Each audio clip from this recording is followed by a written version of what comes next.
G'day listeners and welcome to another Scouting Australia podcast powered by the D-Town Starter Kit. Yes. Guys, for any of you tuning in on YouTube or if we're on the lives on the video version of Scouting Australia podcast, you can see I've got the D-Town Starter Kit, the Darwin Starter Kit. I've got the House of Darwin shirt on with the croc. I've got the House of Darwin hat. Big shout out to House of Darwin. Beautiful. And then to be safe around some of the dodgier suburbs, I also have my speed dealer sunnies on. So guys, we're good to go. Today we are in Darwin. We're back in Darwin, guys. We did it on the road on the Pizza and Property podcast yesterday. Producer Kels and I went for a bit of a scoot around on Sunday, and today we've been in the studio. Last month you would have heard with big Mark Crute and his epic podcast and what he achieved, over $3 million worth of net equity in a 3-year investing window with APS. And today, but I have the lovely couple, Nathan and Katelyn, mentoring clients of mine. You guys gave me the D-Town Starter Kit. How are you both? Welcome to the Scouting Show podcast. Thank you. Thanks, Sammy. Good to have it up here, brother. You're welcome anytime. Mate, I needed that starter kit when I walked off the plane. Everyone looked at me and they said, mate, this bloke isn't from Darwin. If I'd worn that, mate, I would have been sweet. Straight in, mate. Oh, you wear that off the plane and they'll know you're from here. Oh, no, I'm from here. Mate, I love it, guys. I love it. Firstly, I appreciate, I've stolen the House of Darwin hat from producer Kel. So thank you very much for the gift towards her. But the shirt, guys, I feel very proud to wear the croc-covered shirt. So thank you so much and really looking forward to jumping in today's episode. Yeah, you're welcome, brother. It should have been the House of Sammy. The House of Sammy. Mate, it's, mate, I'll tell you what, it's funny. We've been here now for 3 days. And we've actually really enjoyed our time in Darwin. And it was funny. I was speaking to Mark earlier on the podcast, and he was saying about it's almost like in the blood, you know, of when people are here and they actually genuinely love it. And the territory's in the blood. And Kel and I are walking around the streets, whether we're out in Palmerston or in the northern suburbs or here in the city, and you go into the cafes and even walking down the street, or you going for a run in the morning, everyone's saying good morning and g'day and how are you and all the rest of the sort of thing. And I'm from the bush, so it feels like home. It feels very Aussie, you know, and man, it's cool to be a part of. And it's funny when you first drive in, you're driving around and it is what it is, but then you start to meet the people and you know, it's like yourselves and like Mark yesterday, you know, earlier today, having the chat with him as well. It just feels very Aussie, man. I've enjoyed being here. I'm almost disappointed to leave tomorrow because we wanted to do the croc, what is it? The cage of death and the jumping crocs. Jumping crocs and apparently the heli fishing and the heli pub crawls and Goat Island. Goat Island. I've heard that's the place to go. I feel like we've got a reason to come back. For sure, brother. So, we want you back up here in Cal and get the crew, mate. That's it. Let's run a mate. I reckon we might be bringing it. So thank you for the hospitality. And it's like the southern hospitality in America. It's a northern hospitality. I think it needs to start being a thing. Yeah, mate. What do you reckon? Get around it. But yeah, I can see how you fell in love with the Darwin people. That's something that we do fall in love with, like the amount of good people. And I'm sure there's great people throughout Australia everywhere, but especially up here, like we just, something about it. I don't know. Like I think a lot of people are a long way from home. Yeah. So there's a lot of people like who've moved from down south. They come up to Darwin. They're a long way from home. They're a long way from family. And so we just like kind of gather together as friends and create our own little family up here. Yeah. Really cool. Everyone just backs each other. I love that, I love that. It's funny because I went to a few of the real estate offices yesterday, and some of the partners, funnily enough, sort of came up with their partner might have come up for the rigs, or they might have come up for military or different things like that. And they have a plan to be here for 3 years or 5 years. And one of the property managers yesterday heads up a whole division of RE Central. And they had a 5-year plan, and they've been here for 15 years, and they don't intend ever to head back down south. You know, they love it here. And I think the easiest way to put it, it's funny because even though it's a capital city, it's just a big country town. 100%. It definitely is a big country town. Yeah. We don't get traffic like you would get in a capital city, nothing like that. Like it's just, widespread. Everyone's very casual. Yeah. It's split into two. Like you got obviously in the city here. Yep. And then we've got Palmerston at the back. And then you got rural. Like a lot of people love living on 5 acres up here. So that's the beauty, like 130, 140,000 people. Yeah. It's widespread. Yeah. Yeah, 100%. No, I love it, man. I love it. It's an interesting thing. It's an interesting place. And as everyone would have seen in the numbers now as well. So this is obviously coming out in February. We know what's been happening on the ground, but the numbers that would have come out in January I'm presuming would have landed somewhere around about the 30% growth mark across almost the whole of Darwin and most suburbs here. It's finally kicked into a good growth run. It's 17 years of no growth. As of December, as of recording right now, the 12 months to December was about 24 to 26% capital growth across almost every suburb in Darwin. As I said, I think by the time we land in January, that number will be close to around about 30% for the annualized year of 2025. So that'll be really interesting to sort of see come out in the numbers. But the really cool thing that I found that we obviously witnessed this year with acquiring a fair bit in Darwin as well, and then speaking to the agents on the ground over the last couple of days, is the amount of owner occupiers that are actually the buyers in the marketplace. You know, it's yes, there's a lot of investors as well, but so often when you go to like a regional town and you see a regional town boom, so much of it is actually being driven by speculative investors. Yep. Yeah. And so like when we first entered, the only people we were competing with, so when we first entered, we were pretty much the only BA in the NT at the time, in Darwin at the time. And it was really interesting to sort of watch because the only people we'd compete against would be the local owners and local owner occupiers would have been 80% of the competition, and 20% were local investors. And that was it. But they were fierce, man. Like they were fiercely going for stock that was there as well. So it was really interesting to sort of watch that sort of play out. And even now talking to agents, we had a few agents we interviewed yesterday and property managers as well. But specifically the agents are like the most dominant buyers in the market still right now is the owner occupied market. Yeah. So really interesting to sort of see and witness sort of play out. And people obviously loving living here and wanting to own their piece of the NT as well. For sure. I think in also like understanding they've got to be up here for quite some time. Like people do plan that short term, so they come up here and rent and then quickly fall in love and then quickly want something, their own little piece of Darwin. Yeah. And so that's when they start, obviously, owner occupiers buying their own homes. And they're seeing the opportunity, like as far as business up here, I personally believe like a great place to come up and have a crack in any industry. Yeah, like it's it's right for a good 5, 6, maybe 7 years. Yeah. So. And you're a chippy, right? So you're flat out, obviously, because we know obviously from renovations we've been doing up here, very hard to get trades. So flat out up here at the moment with work. Yeah, mate. Like obviously went out on my own about 7 weeks ago, and just getting the quotes rolling through. But inquiries are massive, and like I think it's going to be a great thing. Like especially for what I'm targeting is the renovations and stuff like that. People getting growth in their properties, and they might want to strip a bit out and do an extension, things like that. It's right for me to have a crack at it. Beautiful, mate. I love it. How good. And Katelyn, obviously being in the physio space, even though you're just about to pop, I'm guessing you got a bit of time you're going to have off. But like even the physio space and like how prevalent is like obviously 140,000 people. There's a lot of people here as well. Big sporting community up here too, and it's just a massive mix of a heap of different people. Like I worked down in country New South Wales, and we had a big sporting base there. And I wouldn't say we have as big of a sporting base at the clinic that I was working at here, but it's just like a big group of sports people, business people, just anyone and everyone really. And it's again like, I guess that Darwin community, it comes down to word of mouth, and you treat one person and then they tell their friends, so you treat their friend, and then they tell their friend, you treat their friend, and you kind of move forward from there, which is nice. That's cool. That's cool.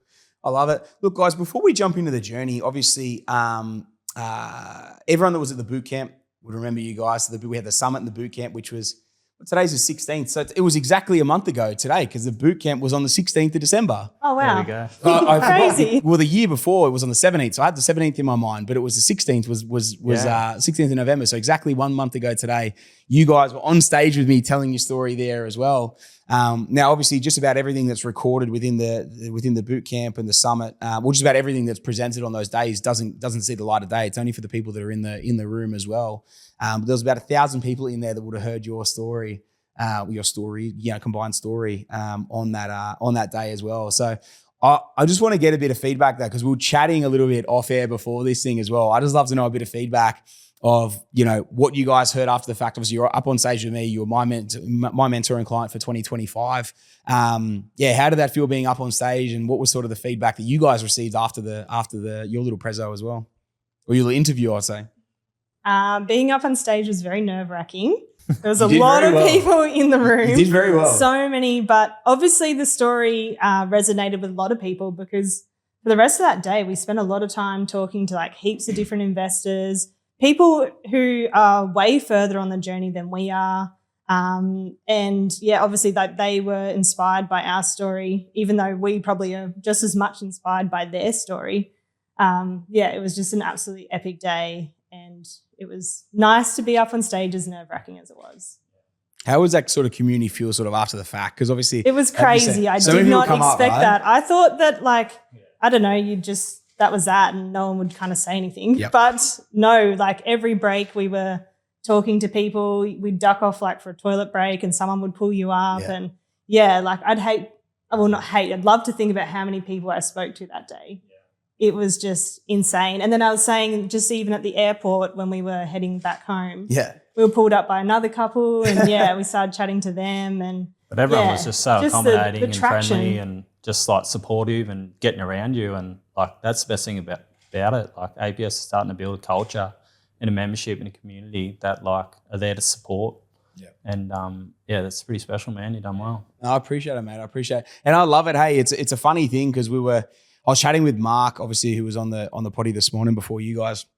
And he hasn't been to a summit or boot camp yet because he's out in bloody East Arnham. And it's so hard for him to make his way back. And he tries to organise them, but it's obviously expensive to get flights out of there as well. But we were talking about it, and he gets so much FOMO because he almost stops listening to the podcast a month before and then listens to it after because he gets so much FOMO that he's not coming to it. That'd be so hard. Oh man, because he's a full diehard. And they're just the biggest pump up session. We just come home ready to take on the world, take on our goals for the next year. It's just awesome just to keep things rolling along. Yeah, 100%. Super refreshing.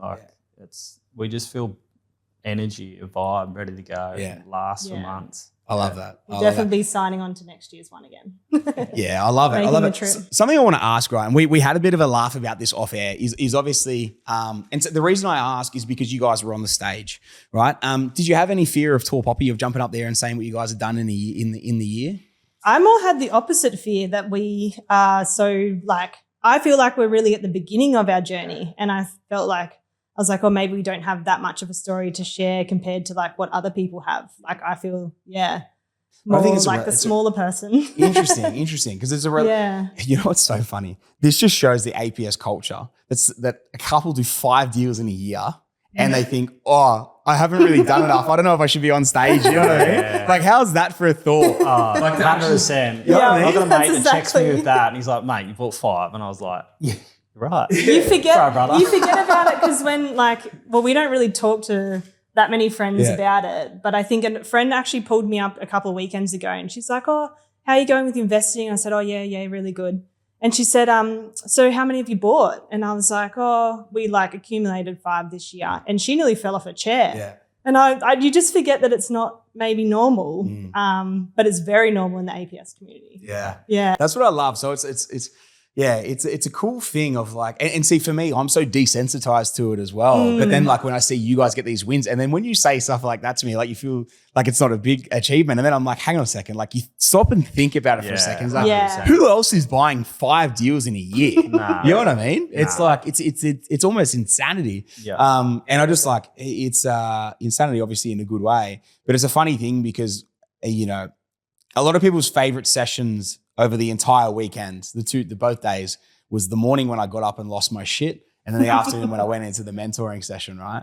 And it's a funny thing because I effectively took off the table anything to do with Tall Poppy or victim mentality in that room, and effectively told everyone that was anyone that had that sort of vibe or that feeling, because out of the room, put your name down at the back door, we'll refund you because there's no room for that at all. And that came off the back of someone writing in the afternoon saying, all well and good for the guy with the supercars, or what about the dad with the 3 kids?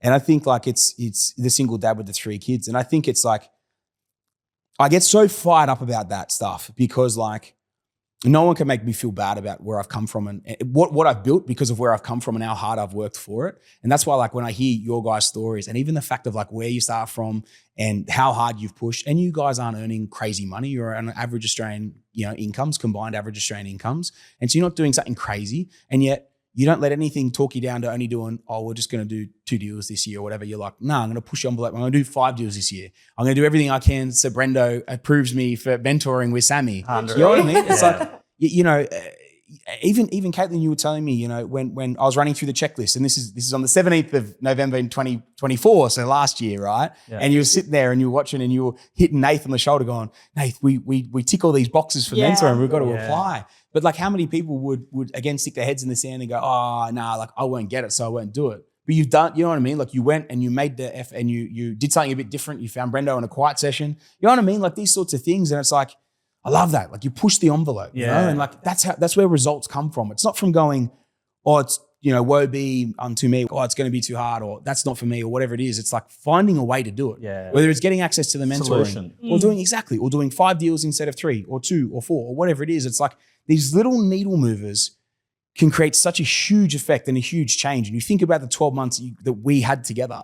Like imagine if you hadn't done the mentoring, you probably wouldn't have held yourself as accountable to do 5 in a year. You might have just done 2 in a year or 100. Whatever. Yeah, definitely. So it's just like, I'd love your guys' thoughts on that. Yeah, well, definitely. Like obviously, just the last note there, if we weren't held accountable and something like in life might hit your way, and obviously we've got a little family, like you just might go, oh, yeah, we're just like, we've got to go on that family holiday because we're a bit stressed out. Spend 10 grand there.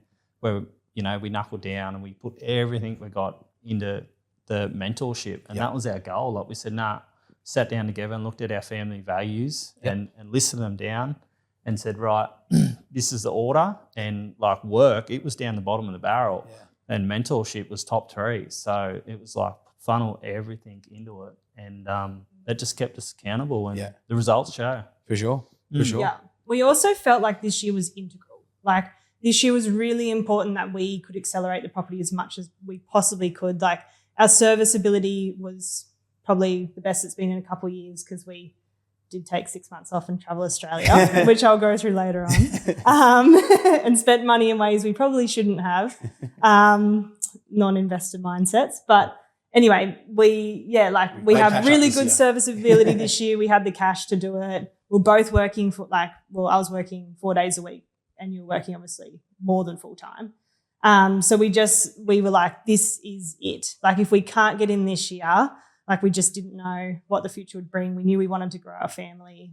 So we just knew things like there was going to be little hits along the way. Yeah. So we're super stoked that we got in this year and that we were able to accelerate. And we put everything to make it happen. Like we just wanted to get as many properties as we possibly could. I love it. And you were saying to me, again off air as well, around the fact of like the mentoring program and Katelyn, actually you were saying like you were so excited to see what the next group, you know, gets to do in their 12 months and everything. Yeah. But then when you realize that we were obviously implementing it company-wide to an extent, and not to everyone, it was obviously like a smaller group, or not everyone, but a bigger group than obviously what was done last year and available to more people. And you guys were like super stoked around that ability as well. So like I just like I'm intrigued to sort of dissect that piece as well. Yeah. Well, yeah.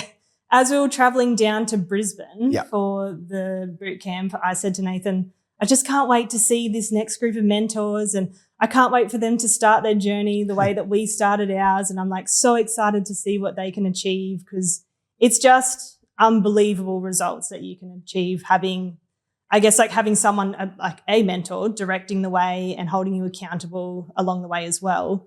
But now that we've like APS has released that they're having a bit of a wider community for mentorship, I'm so stoked to see what the higher, like the gold members can achieve, because obviously they'll be able to accelerate to crazy lengths.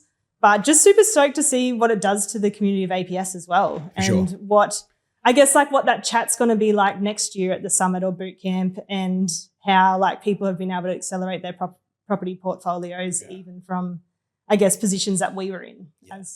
That's actually what I was just thinking then. I was like, as you were talking through that, I was like, you know what I hadn't really thought about was the fact of, actually I have, but I hadn't thought about this when you and I, when we were sort of chatting before of, imagine next year when we get to the summit and you have, again, let's say it's another 1,000 people in the room, which actually there's not 1,000 mentoring places, but let's say X amount of people in the room, right? Yeah. But then let's say 300, 400, 500 of them have achieved a 4, 5, 6 property acquisition in a 12-month window. And it's like, then everyone's like, then the chats are like, well, like, you know, I've gone from 2 to 6. And then like in the year, or I've gone from 6 to, like you guys, right? Like say you go from 5 to 8 or to 10 or something like that. Yeah. And then it's the next year. It's like, okay, well, it's now everyone going from like 6 to 8 to 10 to 12 to 15. And all of a sudden you're getting in this room with like 500 to 1,000 investors who are all sitting between a 5, 10, 20 property portfolio and just compounding of everyone just like realizing this shit is actually possible.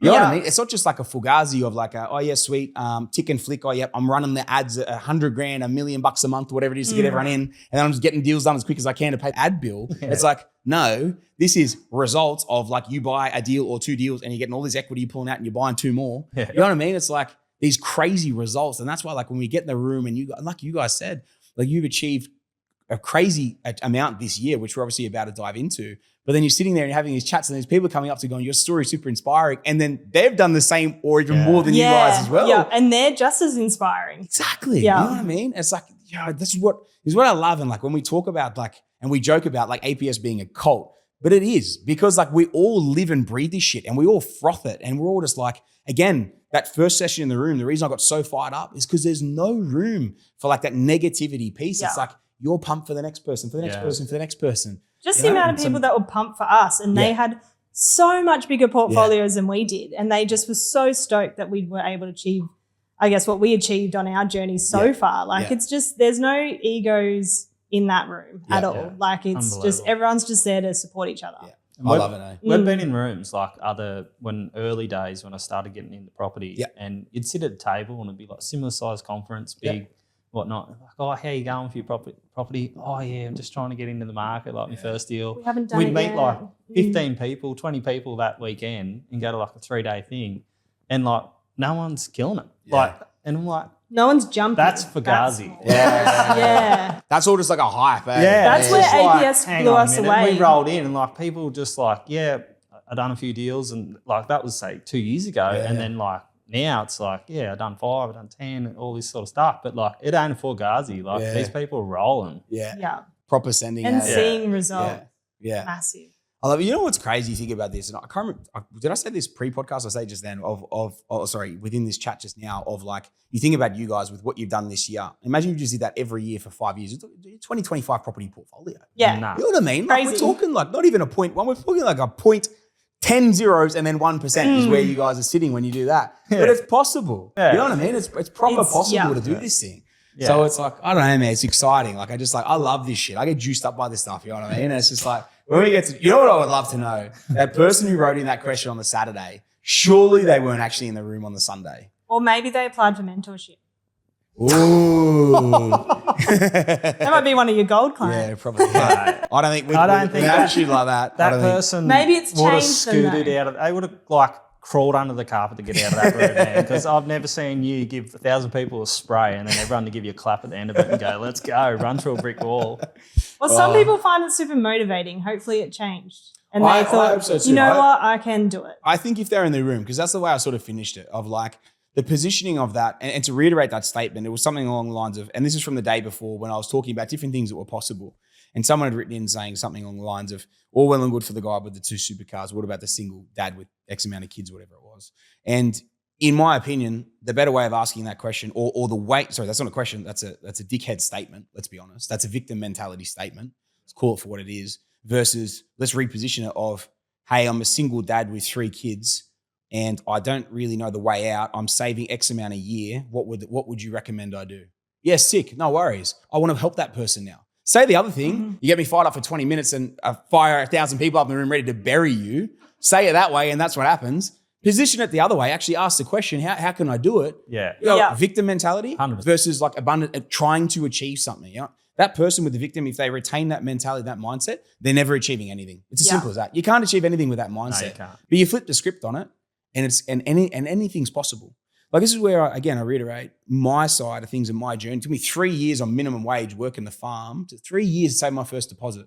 Yeah. You know what I mean? Like it's never been easier to actually make money and then what it is right now. Like, yes, you've got to work your ass off, but it's never been easier to save your first deposit. True. There's never been more information out there to learn how to, whether you use someone else or whether you figure out how to buy below market value, select the correct market, all these sorts of things. Like it's never been easier than it is right now to get into your first deal and then understand how to strip equity and buy again. And all you need to do in that situation, especially if you understand lending, is get that first deal done, buy in the right location, and go through the whole process there of being able to strip that equity out, move it into the next deal, and keep building and moving forward from there. Because in all reality, That's all you need to do to exit yourself from that situation. The question is to that guy, the victim mentality that wrote in that question on the Saturday is, are you willing to do the 3 years of hard work and sacrifice that I did at 16, 17, 18, 19? It was actually 4 years because I started saving when I was 16 when I first left school. That 3 to 4 year window, are you willing to do it to get that first deposit together? Because if you aren't, because no one can say anything to me about that if they're not willing to do that work. But if you're willing to do the work, I promise you the results are possible. Well, you don't say that. Exactly. You're in a different mindset. Yeah. You know what I mean? So it's like, I feel for anyone that's in that position, but like I feel for you if you're trying to get out of it, not if you're like making excuses, because that's all that is. And you can get out of it. It's 100%. Just sacrifice, and crazy sacrifices that you probably don't want to make, but you just have to make them to move forward. Yeah. Like if you want that freedom, that's just the way it is. Like it's just, I think you quoted something Jimmy said at the start of the boot camp, and it was something about like, you can't have it without the sleepless nights, and you can't have it without the sacrifice, and you can't have it without losing the nice car or possibly selling your beautiful principal place of residence that you thought you'd never sell. Like some of those things are the sacrifices you have to make to move forward. Yep. And if you really want to see that freedom and you really want to see your property portfolio grow and you really want to see the best outcome for your kids and your family, that's just what you do. You just make it happen. Yep. And we've made huge sacrifices to get to where we are in 12 months, but we're going to continue to make massive sacrifices along the way because I just see a future in this for us, and I just see it. Yeah, it outweighs the victim outweighs the life that we're living now. Yeah, on the hamster wheel. Fuck that. Yeah. We're on out. So we're going as hard as we can. You know, the beautiful thing is as well, the more sacrifice you make, this level of sacrifice you make at the start, it gets so much easier. But it depends if you want to because it gets easier. You don't need to sacrifice as much once the snowball starts to move. But then the thing is normally you get bitten by the bug so much and you're so used to the sacrifice piece that you want to stop it. What so many people don't realize is even that example I did before, if you had to save your ass off for a year, 2 years and sacrifice, like you're saying, you get yourself into your first deal, you could literally stop at that. As long as you bought the property correctly, you could cut the crazy sacrifice maybe you needed to make to that point. As long as you buy the right property at the right price in the right area, it's going to spit you another deposit. So if you were full going, balls to the wall, doing everything you had to do to get that first deposit, once you do that thing and you get the first deposit, as long as you execute correctly, after that point, you could definitely, for that person in that scenario, if they needed to, take the foot off the gas of having to be so hectic with it. But again, it comes down to how badly do you actually want it? Yeah. You know what I mean? And so it's you guys now, you've the amount of deals you've done in the first year, but you're not just resting on your laurels. You're okay, sweet, how do we double down on this? How do we do this again and again and again? Because you see the bigger picture of it as well. So exactly as you say there, you guys put the sacrifice in last year, this year as well to make big things happen. And the definition, actually, I don't even know if this is the definition of sacrifice. I'm going to spitball here, but definition of sacrifice is doing something you don't want to do for the greater good. Yeah. 100%. Yeah. So it's sacrificing something you really want to do, not doing something you really want to do for the greater good and the bigger picture. Yeah. That's actually delayed gratification, that sacrifice piece. It is so important if you want to achieve exactly as you're saying. That's a great point. I completely forgot about that piece with Jimmy. It's all part. It's how badly do you want it?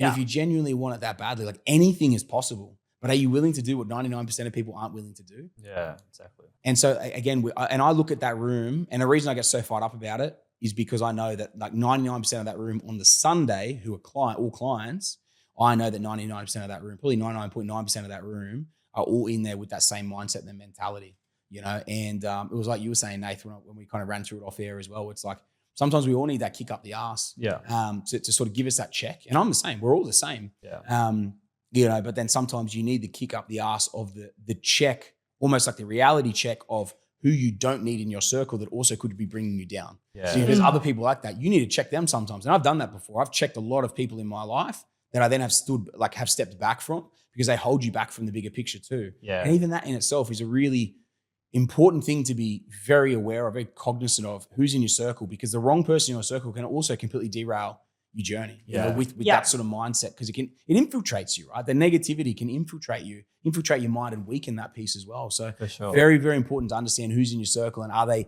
positively impacting what you're doing or negatively impacting what you're doing, and then understanding how to behave around that person or cut if required. And you got to have that friend that will check you, like what you're talking about. They'll give you that kick up the arse that you need.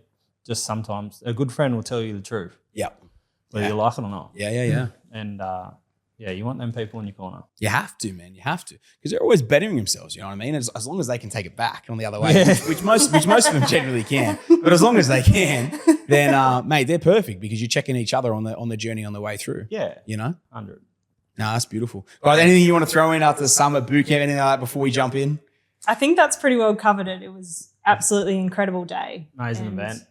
Yeah. Full of good people. Just loved the event and everyone was buzzing. Like, you've done well. It's such a great community. The community. That's what you build, and that's how going forward. It's just nothing but everyone helping one another and getting amongst it. I appreciate it. How pumped are you guys? I don't know about you guys. I'm fucking amped for next year's one. Yeah, it's gonna be that's going to be unreal. Like I just said, suggest Bali, bros. Bali, yeah, of course for you. It's close for you to fucking get to Bali. Yeah, it's cheaper. Can we go there? You know what? We could probably get a pretty decent. I don't know how many people we'd get there. Yeah, but over at Uluwatu, let's go. Ulus, let's do it, brother. We'll hire our bamboos. We'll do a big session, big sweat session, gym session in the morning. Yes. It's the best. Have one of those mad chocolate peanut butter protein shakes out the front. Yeah, let's go. Game on, ready to go. Yeah. Ready to Bit go. of recovery session out back. I love it. Guys, I appreciate all the feedback and everything from the summit side of things too. I'm absolutely amped for next year's one. Yeah. Which is funny because when I finished last year's one, I didn't know if I was going to do another one. Yeah. And I sort of said that after. Actually, no, it was leading into that one. I wasn't sure if I was going to do another one, and I loved it. But you just there's just so much that goes on, so much in the lead up that producer Kel and I have to come up with, because pretty much it's the two of us that like run the whole thing. Yeah. Obviously, there's a couple others involved, but like the two of us sort of get involved in it. But there's so much prep work sort of before it that you run into, and but after I finished this one, I just knew, I think when it came to the mentoring piece, and I think the vibe and the energy and the atmosphere of the amount of people that just like getting around what was really possible. And I think, again, like we obviously had I did 4 mentoring client interviews over those 2 days as well. Obviously you guys were on the second day with Rachel as well. And it's just hectic to see. It actually reminds me, have you guys listened to this week's podcast yet? Yeah. When Yao Chen, and I read out the thing from Yao Chen. Yes, yeah. And so Yao Chen was also a mentoring client, right? Yeah. And his podcast was the #1 podcast this year, the most downloaded potty this year, right? Unbelievable. He's a champion, right? Yeah. And Talk he about writes sacrifice. for sure. And he writes in going like the story of Rachel's journey and like her losing. We talk about sacrifice. Like her and her mum lost $750,000. Yeah. They didn't stick their heads in the sand. Yeah. They could have done anything. Like they could have just gone, you know what, this isn't for us. And then bang, she's turned it around and done what she's done in this time frame as well. Like the fact that these people are in the community and then they go and do 3, 4, 5 deals in a year. Like how inspiring is that shit? Yeah. Be in the trenches and get yourself out like that. That's sensational. Yeah, man. Yeah, it's super hats off to her. I love it. But were you like energized after this one? Like you've obviously felt a bit different than the last one. Yeah, man, I was energized after the last one, but it was the lead up to the last one that cooked me. So it was actually the lead up, the prep work in the last one that kind of cooked me with it, which is funny because this time we actually had twice as many PowerPoint. PowerPoint, that's the one. So the PowerPoint. So it was twice as many actual slides in the PowerPoint. Yeah. But I don't know, I wasn't as like stressed on the way into it as I had been the year before. And I think I was amped. I was definitely a lot more amped going into it than I was before. But then the energy of like when I actually did it, and like obviously the bootcamp day that I did with you guys, there was just something about that just like, I think realizing the power of what the mentoring had done that year, right? So like you guys and the other clients that I worked with, the power of realizing how important that was to success, to putting clients like yourselves on the rails and then holding you guys accountable. It was like you were saying, Katelyn, like knowing a call was coming up with me. You're like, I better get everything ready for the conversation with Sammy. Spray. Yeah, 100%, right? But it's true. But it doesn't happen because Katelyn. It's because it's the accountability partner. Scared. Yeah. It's the accountability partner. You know what I mean? Of like, you need to get it all done so I can help you guys. I can't help you guys if you don't help yourselves. Yeah. And so I think realizing that and then knowing that I was going to be delivering everything around the mentoring. And I don't think the gravity of it hit me until I actually delivered it. And obviously it was stitched through the whole weekend of something was coming around the mentoring.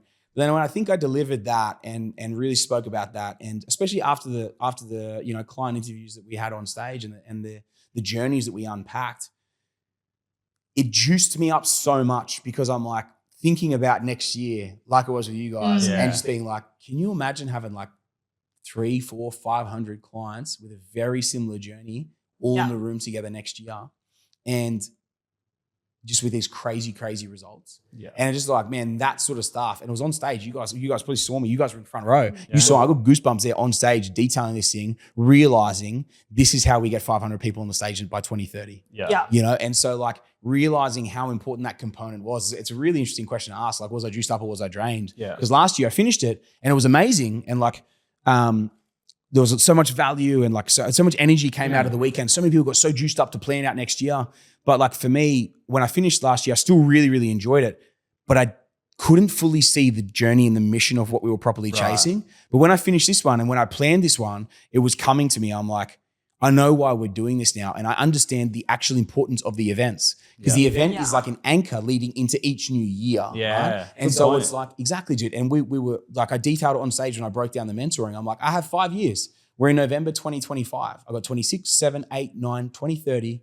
I got 5 years to retire 500 people. Yep. And like you guys, you think about it again, we talk about, imagine the next 5 years, you got the extra year in the tank already. You think about it, imagine another 5 years, even just like at the level you guys did this year, or a deal or two either side of it every single, like you're done. Yeah. Like the journey's done. Unbelievable. And I think realizing the power and what we're going to be able to do for people through that journey, man, I think it's that's what juiced me up, because I realized this is where this is going. This is my legacy. Because I look at it as like, people ask me why I still do it. It's because I get results like this is crazy. Yeah. But then imagine like almost putting that many people on rails to actually hit that goal. And no one's done it. No one has. No one's done it, man. No one's even come close. Yeah. Bro, everyone jumps from BA to BA to BA to BA and they fucking quit, or they have a crack themselves and they get 92% of property owners own 2 or less properties. Yeah. Right? There's like 0.1% own 5 or more. You can't retire on less than 5 deals. So how many people aren't retiring off property? It's like almost 100%. Yeah. So imagine you can create this cohort and you understand, you can realize and you can unlock these people going through and achieving these crazy things. And I don't know, man, you can see I start getting passionate about it, you know, because you can see the path. You can see how it's possible. And so, yeah, it juices me out. It's a cool question to ask, because it was always going to get into me that I was going to come out with this. It's just interesting though, and seeing like your feedback. Obviously, we met you this time last year. Yes, of course. And like both events were sensational. I appreciate it, man. 24 and this year. But yeah, no, that's good to hear, brother. This year I felt like did just hit a little bit different. Yeah. You looked a lot more casual on stage, He looked calm. then you boom, like really hit the stage running. Yeah. Yeah. Interesting, eh? Yeah. It's interesting because I haven't done anything live. I've done a couple of like little things, but I haven't really done anything live for a year since like last year's live event. So then to kind of like, I don't know, I just knew what I was going for with it. You know what I mean? Like I knew what we were. Focus. Exactly. Where it was going for. Set the goals, and that's where we're going. Yeah, I think a big part of it was being the boot camp on the Sunday, because like last year I was going to do a 2-day boot camp, and so we're running out of time. So I was going to do the boot camp on the Friday, Saturday, and then the summit on the Sunday. And then I realized, I was like, hang on a second. Well, the boot camp's closed doors, so it should be sort of second, and the summit should lead into it. So that's why this year I did the summit, which was the open doors to everyone, and then the boot camp, which is closed doors, which is my people, the APS. That was on the Sunday. So then like when we proper ripped in and went hard with that second day, and it could fully like, I could also fully deplete myself on that day. So I could put everything into it. Yeah. And so you fully put everything into it. And then I was like, because if you do that on the boot camp on the Saturday, I can't stay up till 10, 11 o'clock speaking to clients and cooking myself out, because I've got to go again the next day. Whereas I could do the summit on the Saturday, stay for an hour, be back in the room by 7, 8 o'clock, and then prep it up back up for the next day. Yeah. And then be in the room till 10, 11 o'clock on the Yeah, on the boot giving camp. it all. Just leave nothing on the table, just go all in. So done well, mate. Well done. No, I appreciate it, man. I appreciate it. I don't know how we got talking about the summit for 20 minutes, but Here we are. I loved it. I loved it. It was cool. It was funny, the amount of feedback. Yeah, just one final thing that I got about all of your stories was just so it was so many people were super inspired, but such an array of people, you know what I mean, and what they achieved. So it's it's really cool. Hats off to you guys for what you've done. But the funny thing is, we haven't even gone in and discussed it yet. So for anyone that wasn't in the boot camp, they don't even know what we're talking about. So we better hook in. You know what, guys? I think we need a quick little recap of the Darwin starter kit. Guys, if you're coming to Darwin, whether you're checking out a property, whether you're coming to interview Katelyn and Nathan, or whether you're just coming to record a podcast or enjoy the crock schnitzel down at Tim's Bar and Grill, guys, this is the Darwin starter kit. Get amongst it. Nathan and Katelyn, time to jump into the portfolio. Let's go. First thing I want to know is what got you guys into property? You go first. So mine was injuries, mate. So at 20, I had a back injury, and I was pretty much sidelined from a lot of my AFL. So I was playing seniors back home, and Where's back home? Wagga Wagga. Okay, so you're from Wagga. Yeah. Sweet. Yeah, so from Wagga, and so that sorted me out, and obviously I was probably fourth year apprentice at the time. Yep. And to lose footy like that definitely hurt me a fair bit. And then I done my knee in 2014, and I was senior coach at at a footy club, and that definitely done the ACL. ACL, Hectic. and the operation went quite poorly, and had like a nerve irritation, and I was pretty much sidelined for 2 years, and then just sidelined from what? From playing. Okay. Yeah, just from the nerve damage. So pretty much had to sort of teach my calf like to work again. It sort of pretty much I lost all my muscle, and it's just a real battle getting back on my feet. The crazy thing for anyone that doesn't understand injuries in sport, the ACL is considered the worst injury that there is. It's worse than a broken leg. It takes longer to actually. Caitlin's the physio. It's 12 months. Yeah, it's 12 months. It's longer than a broken. That's your femur, right? Yeah. It's your femur. So it's worse than like breaking the worst leg bone you can think of. Yeah. That's your ACL. And then if your recovery isn't great from it as well, it actually can be one of the longest standing injuries. I'm touch wood. The only thing, I broke a lot of shit and I did a lot of things. I had hip operations, ankle operations. I fucked almost everything on my body. Yeah. Touch wood. I never had done a knee. And but so many mates did, and it was season ending and sometimes like all the way into another season. It's a hectic injury, man. Yeah. So it was sort of that. And then, just I was living at home at the time, a little bit too long for my kind of life. And I wish I got off mum's, you know what, and got out on my own and, found life a little bit for myself. But, mum and dad were going through a rough time, and I saw that, and it was money issues. Yep. And, mum and dad had businesses and stuff like that, and we had a really good upbringing and stuff like that. But then, just to see them struggle financially, I took a lot of that on, and I didn't want to, go down that path. And property was, I saw a vehicle that could help me and our family. Resonate with you on that, man. I saw a lot of it at home as well. Very similar thing. Yeah. Middle class, middle class, like you're okay, but you have an abundance, but you sort of, you know what I mean? Yeah. Similar sort of story. Yeah. Well, so early on, mate, like mum and dad had 3 businesses, and I think the last one was a Dairy Delight. So it was in the Dairy center, Delight? Yeah, in Baylor Street. So they sold milkshakes, fresh sangers, ice cream, Uncle Peter's ice cream. Smack that up today, mate. Mate. What was it called? A Dairy Delight? Dairy Delight. Mate, So, if that would have been here pre-potty, I would have smashed a couple of those. It was unreal. So, all the business people used to come in and whatnot. And, I was sort of lucky, like I was a baby, so I was sort of only 10 years old when they sold that. But my older brother and sister were working there, and mum and dad like worked their asses off for us kids. So we had a really good upbringing. Like we got to go on holidays, at least once a year. But then, once they sold their businesses, I felt like they lost their ways a little bit.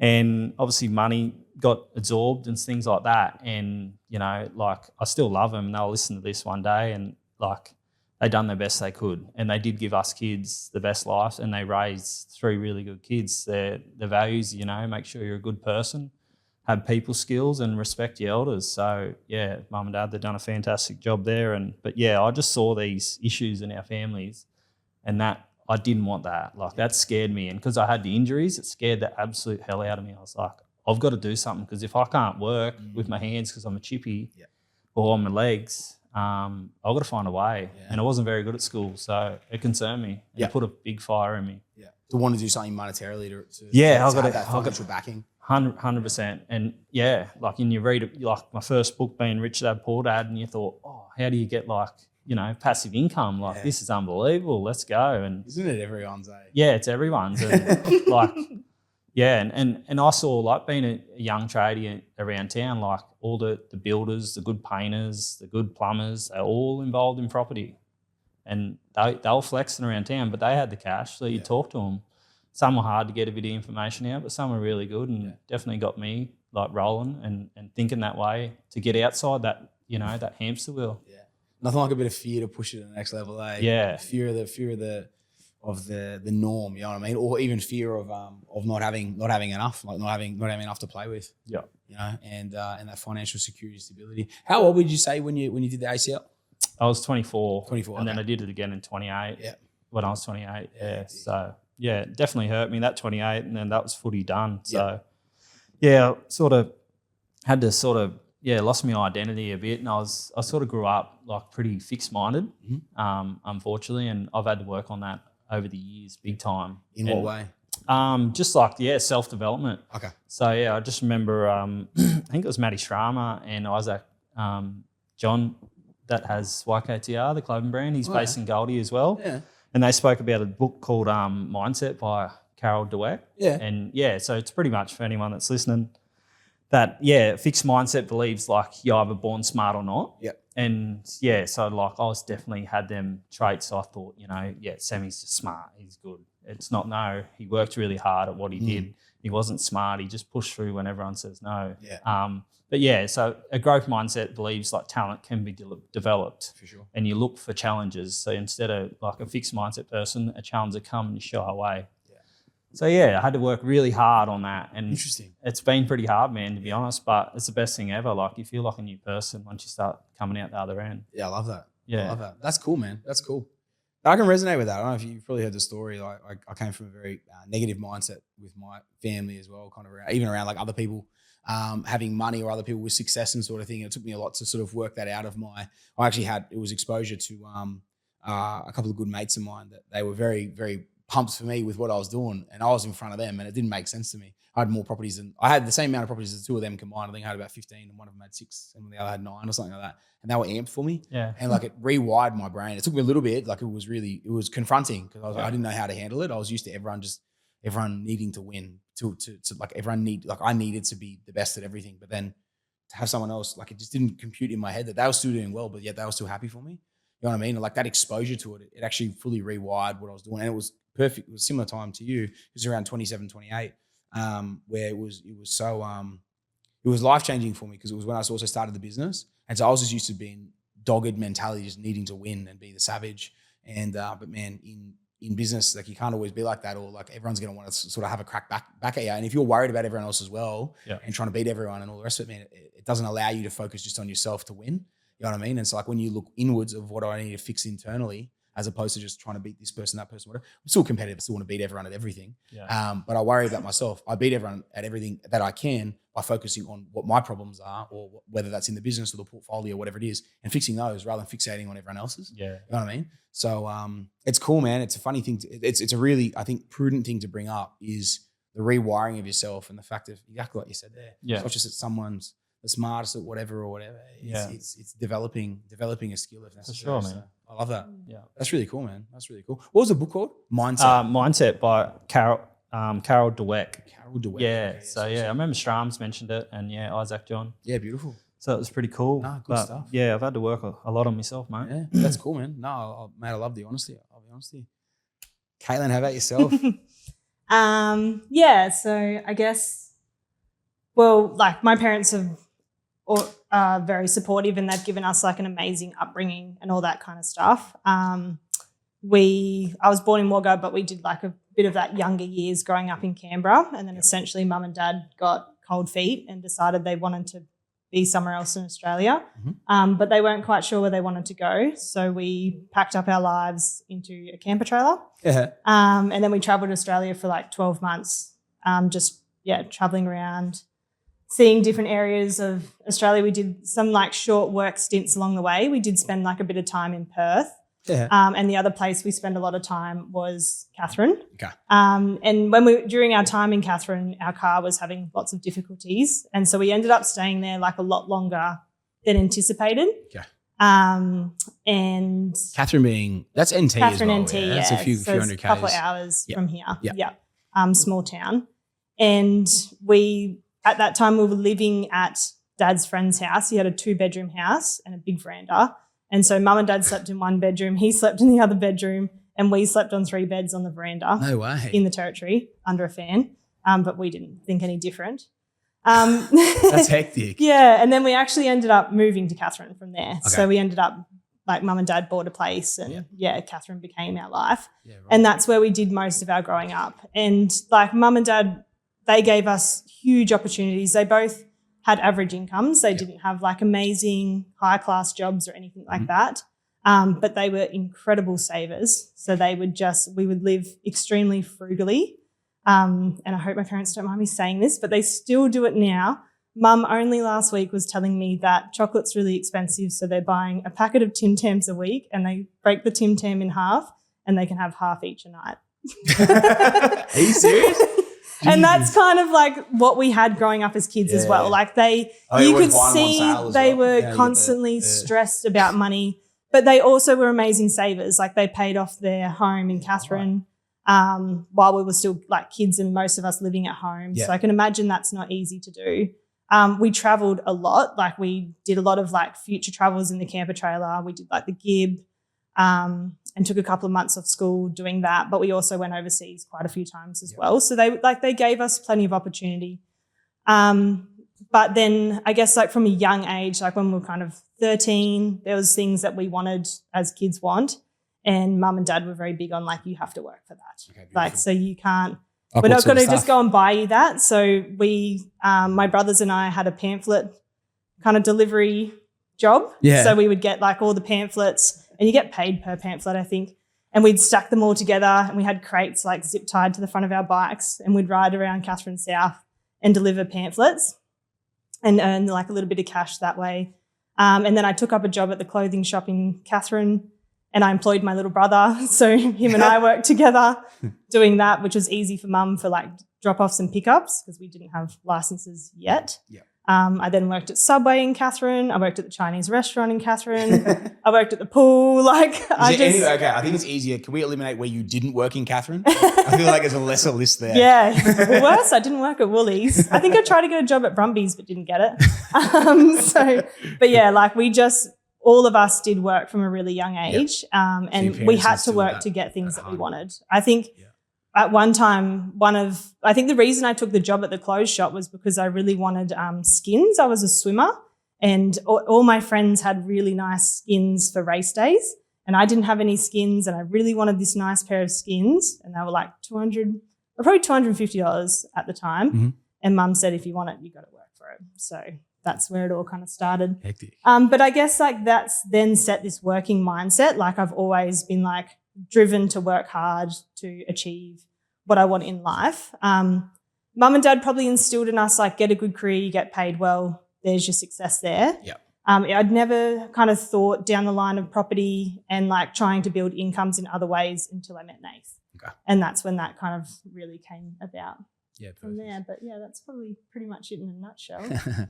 So it sounds like both parents like well, actually one kind of you were motivated by the lack of sort of how this is with Nath, obviously the lack of sort of what they done well in business, but then it sounded like after they sold the business, it's kind of like fizzled a little bit. Yeah. So you kind of were driven by the fear of not having enough behind you. And they didn't invest it while they had the cash, mate. Yeah. Sorry, I didn't mention. Man, so many people, I've seen so many people make that mistake. They think it's going to last forever. You know what I mean? I've had good mates as well in sales. I remember in Sydney, in the Sydney boom, now killing it, making like 300-400 grand a year.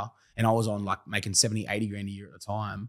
And I was just pumping everything I could into property, rinse and recycling it. And they were making 300-400 grand a year and not investing it. And then the boom ended. And I remember saying to them, man, why are you like, you're like 200, surely you got like 200 grand a year, like excess here. Just like buy some houses. Like, I can always buy more money, make more money. It's all good. And, and then the boom stops. Like it's never always guaranteed, you know? And man, if they don't invest it while they're making the good cash, it's never guaranteed. Nothing's guaranteed, you know?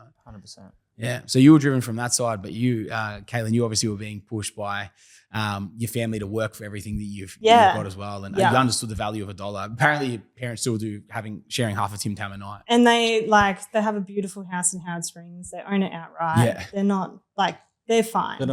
Why do they share one Tim Tam a night? Surely they at least get them on sale. To say. Yeah. They probably buy like 3 packets on sale as well. On sale, get the half just, cost of living. Ration it out. They also do go on like multiple holidays a year now. Okay. And so they are like living their lives, which is nice to see. But yeah, when they're not on holidays, they're still extremely frugal. That's so funny, I think because they've just done it from the get-go. Yeah. And that's the way they had to do it. Yeah. Mum even said that she returned to work like after having Thomas, who's like my older brother, when he was like 6 weeks old or something crazy. Like because they just had to do that to keep moving forward. Yeah. So they understand sacrifice as well. So from there, you're in Katherine. How old are you until Katherine? Because you're still in Wagga, Nath. At what time do you guys come back together and then this whole journey kicks off? Well, it was after uni that I met Nathan. Okay. So I did uni in Townsville and then wanted to move down to Wagga because I have like lots of external family in Wagga. So like my grandparents and aunties and uncles and all that live down there. And I thought it would be nice just to like connect with that side of the family and I wanted to kind of get out of the territory for a little while as well. Didn't want to come back here. And then I met Nathan through my cousin. On a night out. 2016. 2016? Yeah. Yep. Yeah. Did you start talking to her about investing straight away? Or no, you would have got it. You were trying to bust out some dance moves. Yeah. And you got, and I reckon you busted out some dance moves, but your ACL was cooked. So she like gave you a bit of a massage or something. Trying to crump on the Vic dance floor. What was that? Literally met on the big dance floor. And it kind of just went from there. Yeah. Nah, it was. Were you in the knee brace at the time, like doing a bit of a shuffle, or what was going on? Not quite. I didn't know he was injured. Otherwise, I probably wouldn't have went there. True. Physios hate dealing with multiple injuries. I get no love when I get an injury, bro. No good. It's just like me trying to fix a door for her. I ain't fixing it. Yeah, it's not going to happen. I'm too busy fixing everyone else during the day. Can't come home and fix you too. I love it. Okay, so you guys met in 2016. Talk me through the journey of like 2016 to then. So you're in Wagga at the time. What brings you to Darwin? When do you buy your first property? How does it all kick off from there? I love our first property. Yeah. So our first property we accumulated in 2018. Okay. We were like part of a different property course over that time. Yep. We'd probably joined that property course maybe 6 months before Yep. we acquired that first deal. And from that property course, we were really looking into subdivisions. So that's where we'd kind of done a lot of research in, and we felt like that was the best thing to move forward and make something with our money. Yep.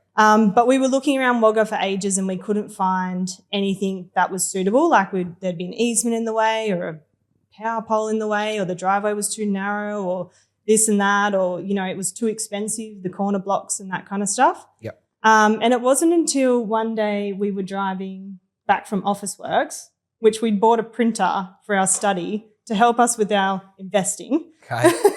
As a matter of fact. Investing setup. And we turned down this street in Wagga called Meadow Street. It's a beautiful street. It's it's quite close to the CBD. And we saw this house for sale and we were like, oh, look at that house. And we were like, yep, that's like a big block. And we're like, oh, that driveway looks big enough. Like this might stack up. On the high and we side. went straight home back to our study. Yeah. And we did our research and we kind of started breaking the block up to see if it was the right size for subdivision. We were measuring the driveway. We looked at all the easements and it was perfect.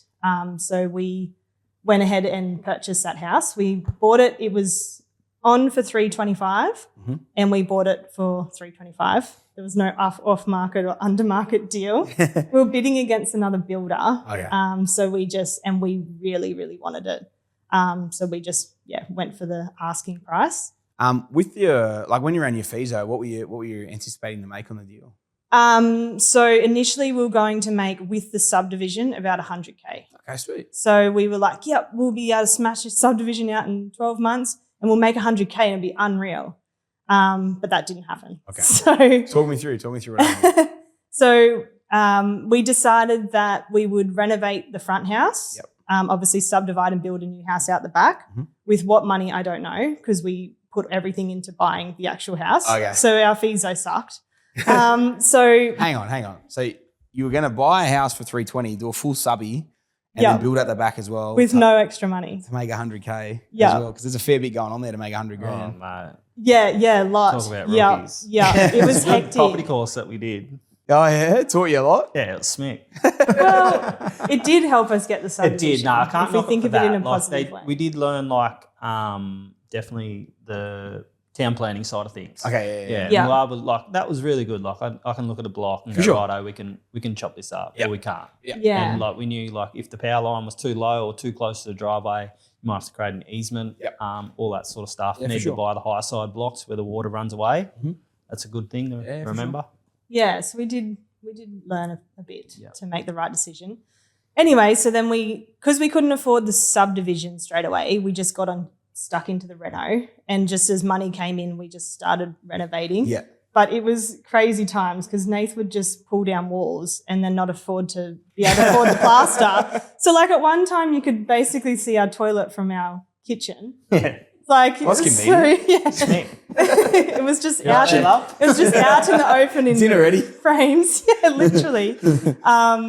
we didn't have a bathroom for many, many months because we kind of ripped the bathroom out, and then we had to obviously afford to put a new bathroom. You could see the toilet from the kitchen. So you had to rip the toilet out. It all came out. But we didn't have money to do the bathroom, so we kind of like ripped the bathroom out, and then we're like, shit, we need to save and try and get this going. And my friend bought me hired me a portaloo for my birthday, which was the best birthday present ever. Yeah, she rang me on my birthday and said, when you get home, your present will be in the driveway. And it was a portaloo, and I was so thankful. That's an epic gift. Because otherwise, because before that, we're having to drive down to Macca's. Oh. It was just fucking hell. This is hectic. Oh, it was hectic. And we were like, we'd shower at work or after work, or we'd ride our bikes to Nathan and Nan's house around the corner and shower at her house. Anyway, we got it done, and then we managed to – so then what happened is, we managed to kind of strap the cash up for the subdivision, well, what we thought we had enough, and we went through with the subdivision. But we did have our surveyor bill came in higher than we expected. It was like 10 grand, and we did not have 10 grand. So we had to kind of give him the call and just say, hey, like, we can't pay you right now, but we will one day. Yep. And lucky, like, Nath being like well known in the area, he's like, I know your family, like I know you're going to pay it. Yeah. We got through. I think he dropped off a couple of cartons to keep him going, and we did pay it eventually. And then anyway, then we got on with the subdivision, subdivided. I built the house out the back, which was really good. I managed to, in that time, I don't know how, with the renovation, paying the renovation as well, we managed to put a 20% down payment on the build. Yeah. Which was really good. So we avoided LMI. And then you saved 70 grand. Pretty much like as we were building the house out the back, COVID hit. Yeah, right. And we had this COVID blip. And from what we were going to make was 100K, went absolutely gangbusters. And we had a lot of people who told us we couldn't do it and we weren't going to make it. Yeah. And then those people were then saying like, I can't believe you've got 2 houses in this current market. Yeah, right. But it was good because it opened up lots of opportunities. So we then sold Nace Reno. We actually got to keep the house out the back, which was not the plan. And we made good money off your renovated product. So we bought that for 325. Mm-hmm. We sold it for, sorry, I have got it written down. No, go for it. For 500. Yep. We did a 30K reno and a 50K subdivision. It was really cheap at that time. Yeah, right. And so with that money, we bought a Hilux. And we put a canopy on it, and we travelled Australia for 6 months. And we did purchase a house up in Darwin that we rented as well, and we moved to Darwin over that time as well. Yeah. So you kept Wagga out the back? We kept it out the back. What was Wagga worth at the time, do you reckon? When we kept it? Yeah, so like when subby was done, you sold the front for 500K. I remember. It was like 520, 540. Yeah, and we built it for 300. Okay, sweet. So, yeah. So you guys did well. Yeah, and then we actually ended up selling Wagga, I think not long after the meeting with you, with mentorship, and we decided that we needed to pull that money, that cash out. Yep. So we built that house for 300 and we sold it for 649. Yeah, nice. Yeah. Okay, so you sold the back for 649. Yeah. And the front for 500K. Yeah. Yeah, nice. Yeah. Oh, very good. Okay, beautiful. So that was property 1 and 2 pre-APS. Yes. Yeah. And then you can talk about Darwin. Yeah, and then we got a joint in Bayview in Darwin, and it was literally the worst house in the best street. And I looked at the numbers and just wanted to do like a minor reno, like bathrooms, robes, and all that sort of stuff. Yeah. And I think I wanted to put 150K into it, and it just wasn't stacking up. Yeah. And I went through a bit of a hard period at this time, and got quite depressed and felt like I'd failed and like let Katelyn down and myself down, thinking that, I actually knew property. And I just wasn't really happy, and I got into quite a dark place. And back on that deal side of things, I spoke to Jimmy, and we were obviously engaged with APS, and we were just financially stuck because we had tenants in there and we couldn't move. And once we finally got this opportunity, Jimmy said, mate, why don't you just fluff it up a little bit and just sell it and take the hit. And that's exactly what we did. I think I put about $5,000 into it. Yep. And we sold, I think it was 530 purchase, and we sold, 830 purchase, and we sold for 845. Yep. So we lost about $30,000 there. Yep. But yeah, the reason why I bring up, like, I was going through a tough time with depression. It's just that, you know, obviously I'm hoping that I can help someone in talking about this today. So yeah, like, I went through a proper dark time, and we had Millie coming on the way, and yeah, I weighed all these things, and Darwin was going through a bad time. Crime was through the roof. And yeah, like, seeing the market dip, get worse, and yeah, I just started getting too many negative thoughts in my mind, and I had to do something about it. So we had Millie, and yeah, thank God, like, at the time I had to start taking tablets for the depression because I couldn't sleep. Yeah, right. And it was driving me insane.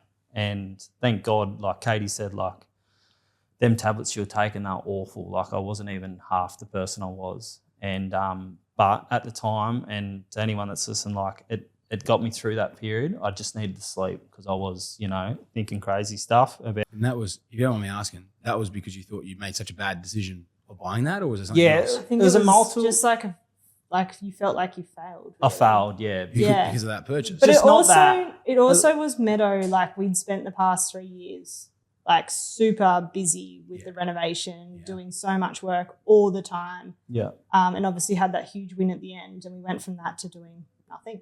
Yeah. Like, and not being able to move forward. We were engaging mortgage brokers. We couldn't get anything forward. And there's a lot of stuff from, like, as a childhood, and I'm aware of it now. And yeah, like, so moving forward, like, we had Amelia, and thank God, like, because I couldn't feel happiness or sadness or nothing. Yeah. And Amelia come along, and my heart was so fucking warm. It was the best feeling ever. And I'm just so stoked that I could feel that, because I couldn't feel any other feelings before that.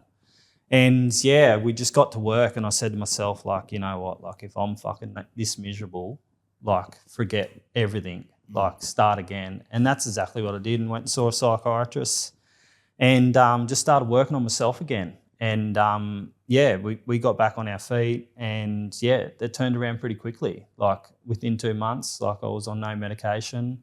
I was thinking clearer. I started going to the gym again twice a week, give up the piss during the week.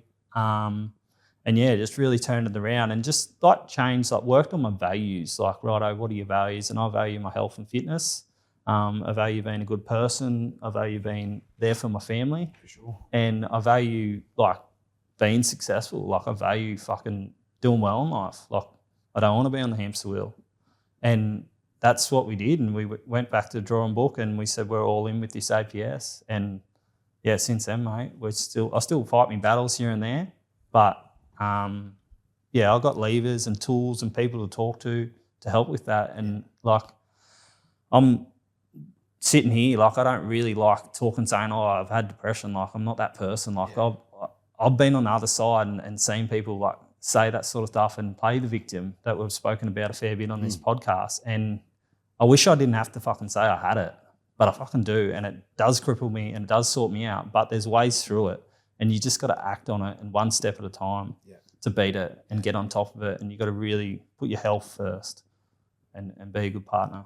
I hear, man. Yeah. The man, what do you think were the biggest things? So you said you like if you don't mind me, I'm going to pry a tad into this.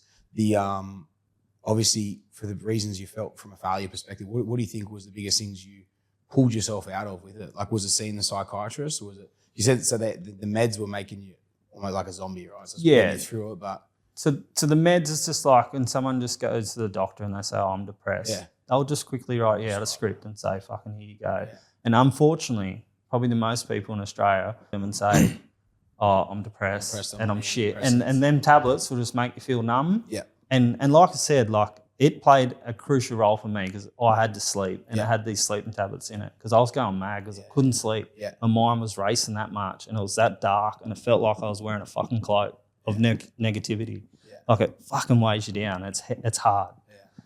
But I went to the psychiatrist, and it's just that one step at a time, and you improve, and they document it. Yeah. And that's the best thing about it. You see the improvement, and they show you on the screen. Yeah. Look, Nath, you've improved this week. Yeah. We're speaking about your emotions and stuff like that. And yeah, what really worked for me is getting back to your values. And you sort of got to be selfish in a way, because you got to be 100 to be able to give 100 to your partner, to your work, to the people around you. So you got to go back to yourself and get yourself right. and put your health first. Yeah. I feel you, man. I feel you. It's funny, bro. You bring this stuff up. Most people know I've had a pretty fucked year this year myself. I know you guys follow my stuff pretty close. You've probably heard me say it here and there as well. It's a funny thing, man. Like I never went down the path of taking any depressants, but I couldn't sleep, bro. And it's funny because so many people wouldn't actually realize, but interviews like Toby Pierce, some of my biggest interviews I've ever done. And Toby Pierce, man, like he's one of my, like I fucking idolize the guy with what he's done in business. Bro, I was running on an hour a night of sleep every night before I interviewed him. And I somehow fucking interviewed him for 2 hours. And everyone was like, fuck, that was a mad potty, man. I was running on nothing. I mean, I'd rock up at potties and I'd rock up in team meetings and I'd rock up in front of everyone. And no one would see that side of me. And there's a very small group of people that saw the other side of me that was actually cooked at that time. You know what I mean? But you never know what battle anyone's going through. Mm. I was that person, what you're saying. Yeah, man. And I was the same. And that's what I'm saying. I'm bringing relevancy, like similarity to it as well, because I was always the same, man. I was always like, I don't get it. Like, I don't really understand it until you go through it. And then you're like, and for whatever reason, whether you feel like a failure, you feel like you fucked something up or something like that's unforgivable or that you can't, go back on. And man, it's like, it's an uncontrollable thing that just like something triggers in you mentally. Yeah. And dude, those sleeping tablets, it's funny, man. I literally couldn't sleep. And you talk about like that weight, man, I would sit there, I would lay there looking at it and just like, I couldn't breathe, man. And so I feel you, man. And it's like, it's one of these things. And I think like as men, we struggle to talk about it. And it's a funny thing because like you feel weak. And I remember, dude, I sat there for a bit and I was like, I said to Kel, because producer Kel, she knows me better than almost anyone. I forgot what it feels like to be me. You know what I mean? I forgot the passion. I forgot the fire. I felt numb. I felt like what you were talking about. There was no happiness. There was no, I just felt nothing. Yeah. You know what I mean? And it's, I don't know, man, maybe there's going to be a bunch of people listening to this going, probably thinking, oh, fucking depression isn't real. You know, the same as what we might have been like, a couple of years ago. Yeah. But then I reckon there's someone else going to be hearing this going, they've either been through the battle or they're relating to it or they're going through the battle and like, fuck, mate, we all go through these times that you need to find a way out of and to get the other side of. And it's you just got to get through it. Because I was the same thing, man. That when you were talking about that bit about those real dark thoughts after Yao Chen's potty, man, that's probably the darkest I ever got. And it's a wild thing to reflect on, man. Like, you and I, dinky, the Aussie blokes, we've achieved great things. Most people would consider us pretty fucking good people that most people would like. Yeah. And yet we go through times that completely fucked us as well, It's part of it, man. It's part of it. I think having good people around you, and like you said, they're figuring out the pathway of getting out of it is a super important thing. So it's mate, hats off to you for getting yourself out of it. And I know you got a good family around you. Got another one on the way very soon. And mate, from me to you, if you ever need to have a chat and have a fucking rev up, you give me a buzz and I'll get you primed right up. Give it to him. And thanks for sharing. I appreciate you sharing your end as well. It's like, and the only reason why I bring it up is hopefully we can help someone. For sure. It's that's purely it. It's funny. It wasn't all rainbows and butterflies. It is hard. You don't realize it, man, until you go through it. That it's that's so fucking right, man. It's not all rainbows and butterflies, and people can see what they see from the outside. And I remember I've spoken about this a couple of times. Sorry to cut you again there, but like it's funny, man. I have said this piece before, but I think I've said it to Jimmy on something somewhere. And I remember sitting in there in the house. I bought the house. I had the 3 supercars. It was the most empty I'd ever felt in my life. Yeah. You know what I mean? It's like, fuck it, you've won. Yeah. You've won at life. Yeah. It was the most everything was there, but internally you just like, what the F? Yeah. You lose that sense of purpose. Yeah. For a second. Yeah. And it all crashes down. Yeah. But once you find like a reason for why you're moving forward, like I think for you, that definitely made a huge difference to our lives. Yeah. For sure. So for you, it was family? Family. Yeah, well, Millie's been a great purpose, mate. Yeah. You redirect that. It's not about yourself. You want to support and be a good father and a good partner to Katelyn. And yeah, like what's the point of going through life? I'm going to be miserable. So that's that's how I flipped the script. I was like, oh, I'm so fucking miserable. What's the point of this? Like, start again. And that's what I did. I just started again. I cut back on work hours. Yeah. Went and saw the psychiatrist and I thought, fuck you blokes. I'm working 3 o'clock a day. That's it. Like, not doing OT. And started going to the gym and I just started calling my own shots and put myself first. And that then delivers to a better partner, better father. Yeah, 100%. Well, hats off to you, man. Honestly, hats off to you for pulling through it because Yeah, there's a lot of broken families out there. Couldn't believe it got to such a fucking dark place, hey? And it fucking dropped me. It's hectic, eh? Yeah, it dropped me. And funny how we talk about that. Like, there's a bloke called Lionel Harmer in Wagga, right? He's passed away now. Yeah. He was an old plumber, and a lot of people in Wagga know this man, and he's one of the best humans. He used to go down and teach the kids at swimming for free, because he was just like one of those gun bike riders and stuff like that. And before work, he'd ride from Wagga to Naranda and back. So that's 100 Ks up, 100 Ks back, and then go plumbing and like chase sewers in all day. And that man's hardest man. He's like the David Goggins of Aussie, of Australia. I think I say a Wagga there. Yeah. And he like depression dropped him. And that's what I mean. Like you can be a hard man, but like in between these two eyes, it's the biggest battle. Yeah. It's hectic, eh? Yeah. And like, if you can avoid going down that, like if you can work your triggers and put yourself first, stay healthy, you don't go down that path. Like you can avoid it. Yeah. I appreciate you sharing it, man. I appreciate you sharing it. It's a wild thing, man. It's a wild thing to think about, man. It's like you said, like the David Goggins of Wagga or of Australia. Yeah. He's the toughest man. Yeah. The hardest worker. And dropped most giving, and it dropped him. And my brother-in-law, like, and he was successful as well. So successful. Why? Extremely successful. Do you know? Don't know. Well, I reckon it's purpose. He got a bit older and he's like, man, I'm starting to like not plumbing much anymore. I've got all this money. What the fuck am I going to do with my life? And then maybe he just kept himself so busy, like by training and giving and coaching kids at swimming and running business and doing property deals and stuff like that. When it got to the end, it just went boom and dropped him. And he was like, we didn't see him for a year. Fuck, really? Yeah, like poor bugger. Mate, we've gone deep. We've gone bloody deep. Yeah. Kayla, if you don't mind, I'll just throw to you for 1 sec as well, because obviously we're this is the period where. So was this last year? This was the year. No, 20. Sorry, it was 2023. It was the year that Millie was born. Yeah. So 2 years ago. Yeah. That's right. Yeah. You were running through that then. Yeah. So, and then so you've pushed through this piece in the 23. Yeah. Coming out of it. I think you say something about this is when you came into contact with APS as well. Yeah, so like ended up selling that deal in June 24.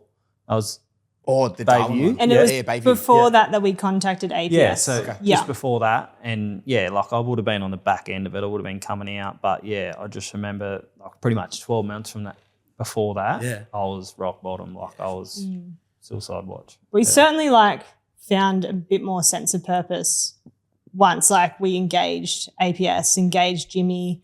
Obviously then you get that strategy of like, okay, well, this is how you need to move forward. And I think for us, like we were stuck. Like every mortgage broker was like, we can't borrow anything. We also had taken 6 months off work, so our serviceability was cooked. Sure. And it was just like everyone was saying you can't move forward essentially. Yeah. And then we obviously had that strategy session with Jimmy. Who then Houston. Oh, sorry, we had that. Yeah. So you signed up through, and then we had a strategy session with Lukey Truson as well. Yeah. And then that's where we sold Bayview. Like had started the like throes of organising pre-finance, which was starting to finally look good, and then got mentorship. Yeah, beautiful. Yeah. So it all just went up, hectic. Very up. Yeah. Hectic. Yeah. That's wild. It was really cool. You told me that story, man. Yeah, I saved it for a rainy day, mate. Hey, that's wild. Good storm day in Darwin. Yeah, buddy. Yeah. It was, mate, we saw it rolling through before. Anyone watching Marky's potty from last month, you would have seen the massive storm that rolled in. Mate, you save it for a rainy day for sure. Man, that's wild. It's crazy. It's crazy to think you don't know who's going through what, eh? Yeah. When you really boil it all down. And then you've gotten mentoring. Had you purchased a deal by then? You hadn't, eh? You were gearing up because you'd sold Bayview. We'd sold Bayview, and then we had our first meeting with you, and we decided to sell Wagga. Yeah.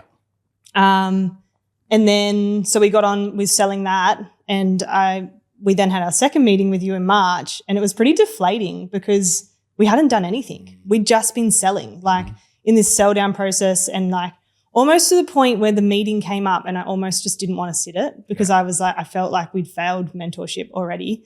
I mean, like we're probably pretty tough on ourselves at times. But then it was like that, I guess that meeting was super integral because we then had the cash and we were ready to go and we were able to accelerate it. So should I jump into the Can I ask something real quick? You don't still think you failed at all at mentoring, do you?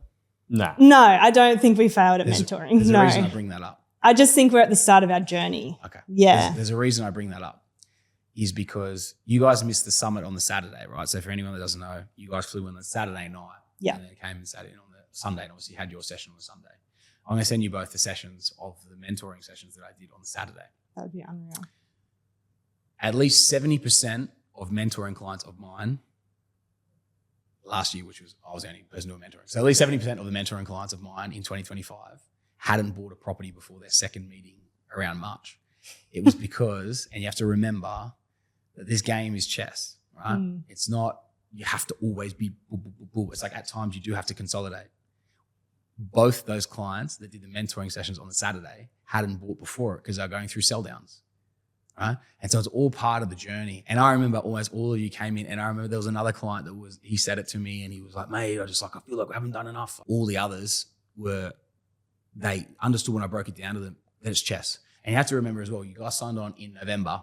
And so you come into December, which you don't want to sell in December, but you can get all your chess pieces ready to go. Yeah. But then halfway through December to halfway through to the end of January, most of the market shuts down. So it's a period of just like maneuvering. You know what I mean? And so like it's very normal, but everyone else, it went through a very, very similar process of needing to go through that maneuvering, right? And so this is the thing of like sometimes you feel like nothing happens in the game, but then all of a sudden you do 6 deals in 5 months, or something like, or 5 deals in 6 months, or something like that. You know what I mean? But like pretty much what happened. Exactly, man. But it literally happens. And the two clients that were sitting there the day before you guys were exactly the same thing. They did nothing, and it was almost like I think my saying of the weekend with mentoring clients was like winding back the catapult or the slingshot and filling it up with the stones and winding it all back until bang, you're ready to go, and then it fired. Yes, and they were the same thing. And so.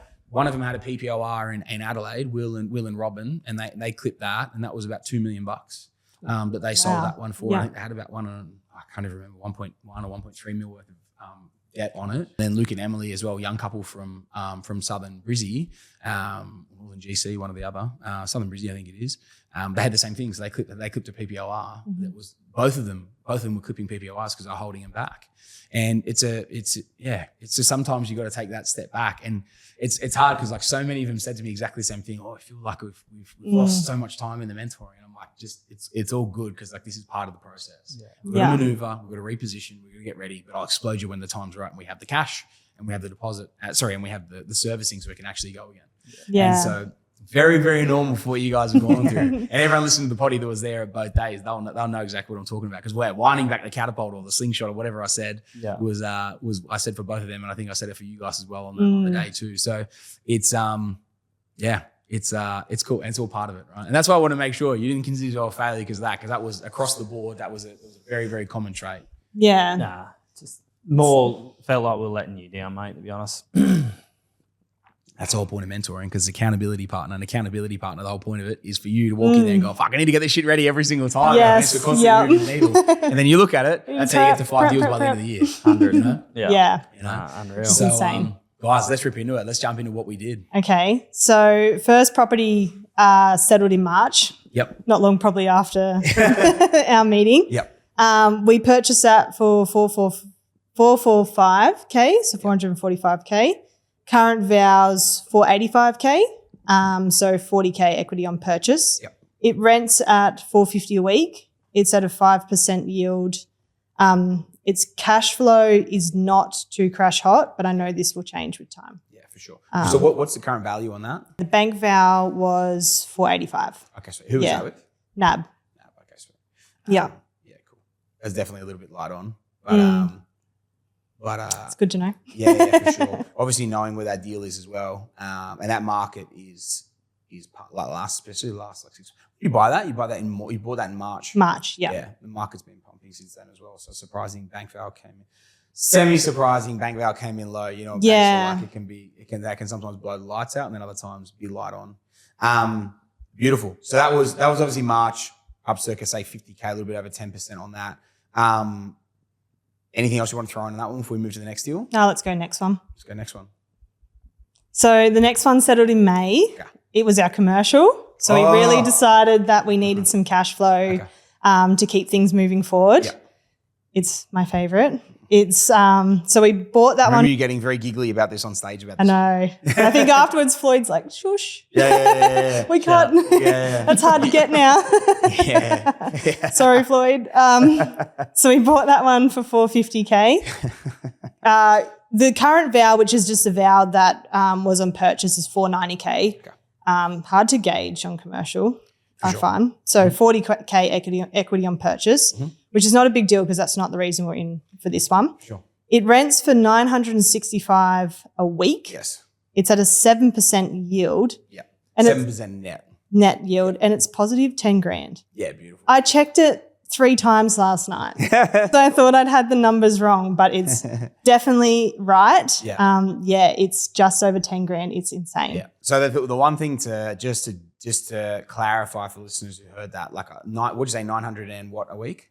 965 a week. 965 weeks. That's 965 gross, right? So 965 gross, but then the net figure, which is how we do run our commercials. So once all costs associated with, now that asset class is typically run as gross yields, specifically in that region, they run them at, gross rents. And then we obviously recalculate it back out at net, which is where Katelyn's come out of the 7% net. But to sit at 10K net passive on a $450K purchase, like that's pretty, and at 80% LVR as well, that's a pretty crazy result. It's insane. Yeah. So I know you love that deal. I do love that deal. The next one we settled in June. Okay. I should say end of June. So yeah, this purchase was in our super. It was super juicy deal. And when it came through, Nathan and I were both a bit sad that it was in our super. We couldn't use this one too quick, but we're also pretty stoked about it as well. So we purchased this one for $470. Yep. The current vow's $545. Okay. It's up $75K on purchase. Yeah. This settled at the end of June. So we're looking about 5 months. So it's pretty crazy 100%. to me.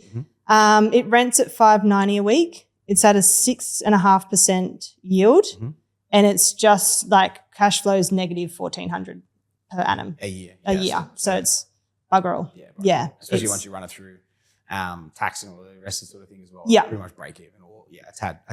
Super. Beautiful. Yeah, super nice deal. Property number 4. Yes. It's settled in September. Yep. We purchased it for $450K. Okay. Current vows $550K. Okay. So $100K up on purchase. Beautiful. Rents for $550 a week, and it's only a 2-bed, 1-bath, which is pretty good rent. How many squares is that? How many square meters is it? I have no idea. Would you know, Nate? Yeah, 650. 650. Okay, sweet. Yeah. Okay. So 2x1 on 650 scale. Yields 6.3%, and its cash flows negative $3,000. Okay, sweet. Which is fun. Yeah, beautiful.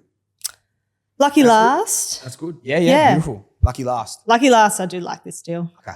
So this one settled in October. Yeah. We bought it for. This was your phone call. Yes. To Nath. He was stoked. He basically started running through brick walls. As I said, mate, you called me when you didn't even remember. We bought it for $420K. Yeah. Current vow is $515K. Yep. So up $95K. Yep. It settled in October. So it's not a long time. It rents at $670 a week. Jesus. Its yields 8.2%. And it's negative $1,000 a year. That's wild. So that's pretty good going cash flow. Yeah. So all up our total property portfolio is only negative, and I've got this written down, $2,655 per year. Really? That's all it takes to hold the current portfolio. 2,006. So all the other properties held, obviously, personal entities, not superannuation, super. Yeah. That's costing, what did you say, $3,000 a year? Yeah, because I did the numbers the other day because I'm going on mat leave and really wanted to make sure that our portfolio survives. Yes. And I was like, oh, unreal. And we've got hence why you love the commercial deal. Yes, I do love the commercial deal. We also have very healthy buffers against everything just in case. Yeah, of course. Which is intelligent investing when you know you're going to go on mat leave for a while. Yeah, I just didn't want to get hit with something that breaks $5,000 or whatever.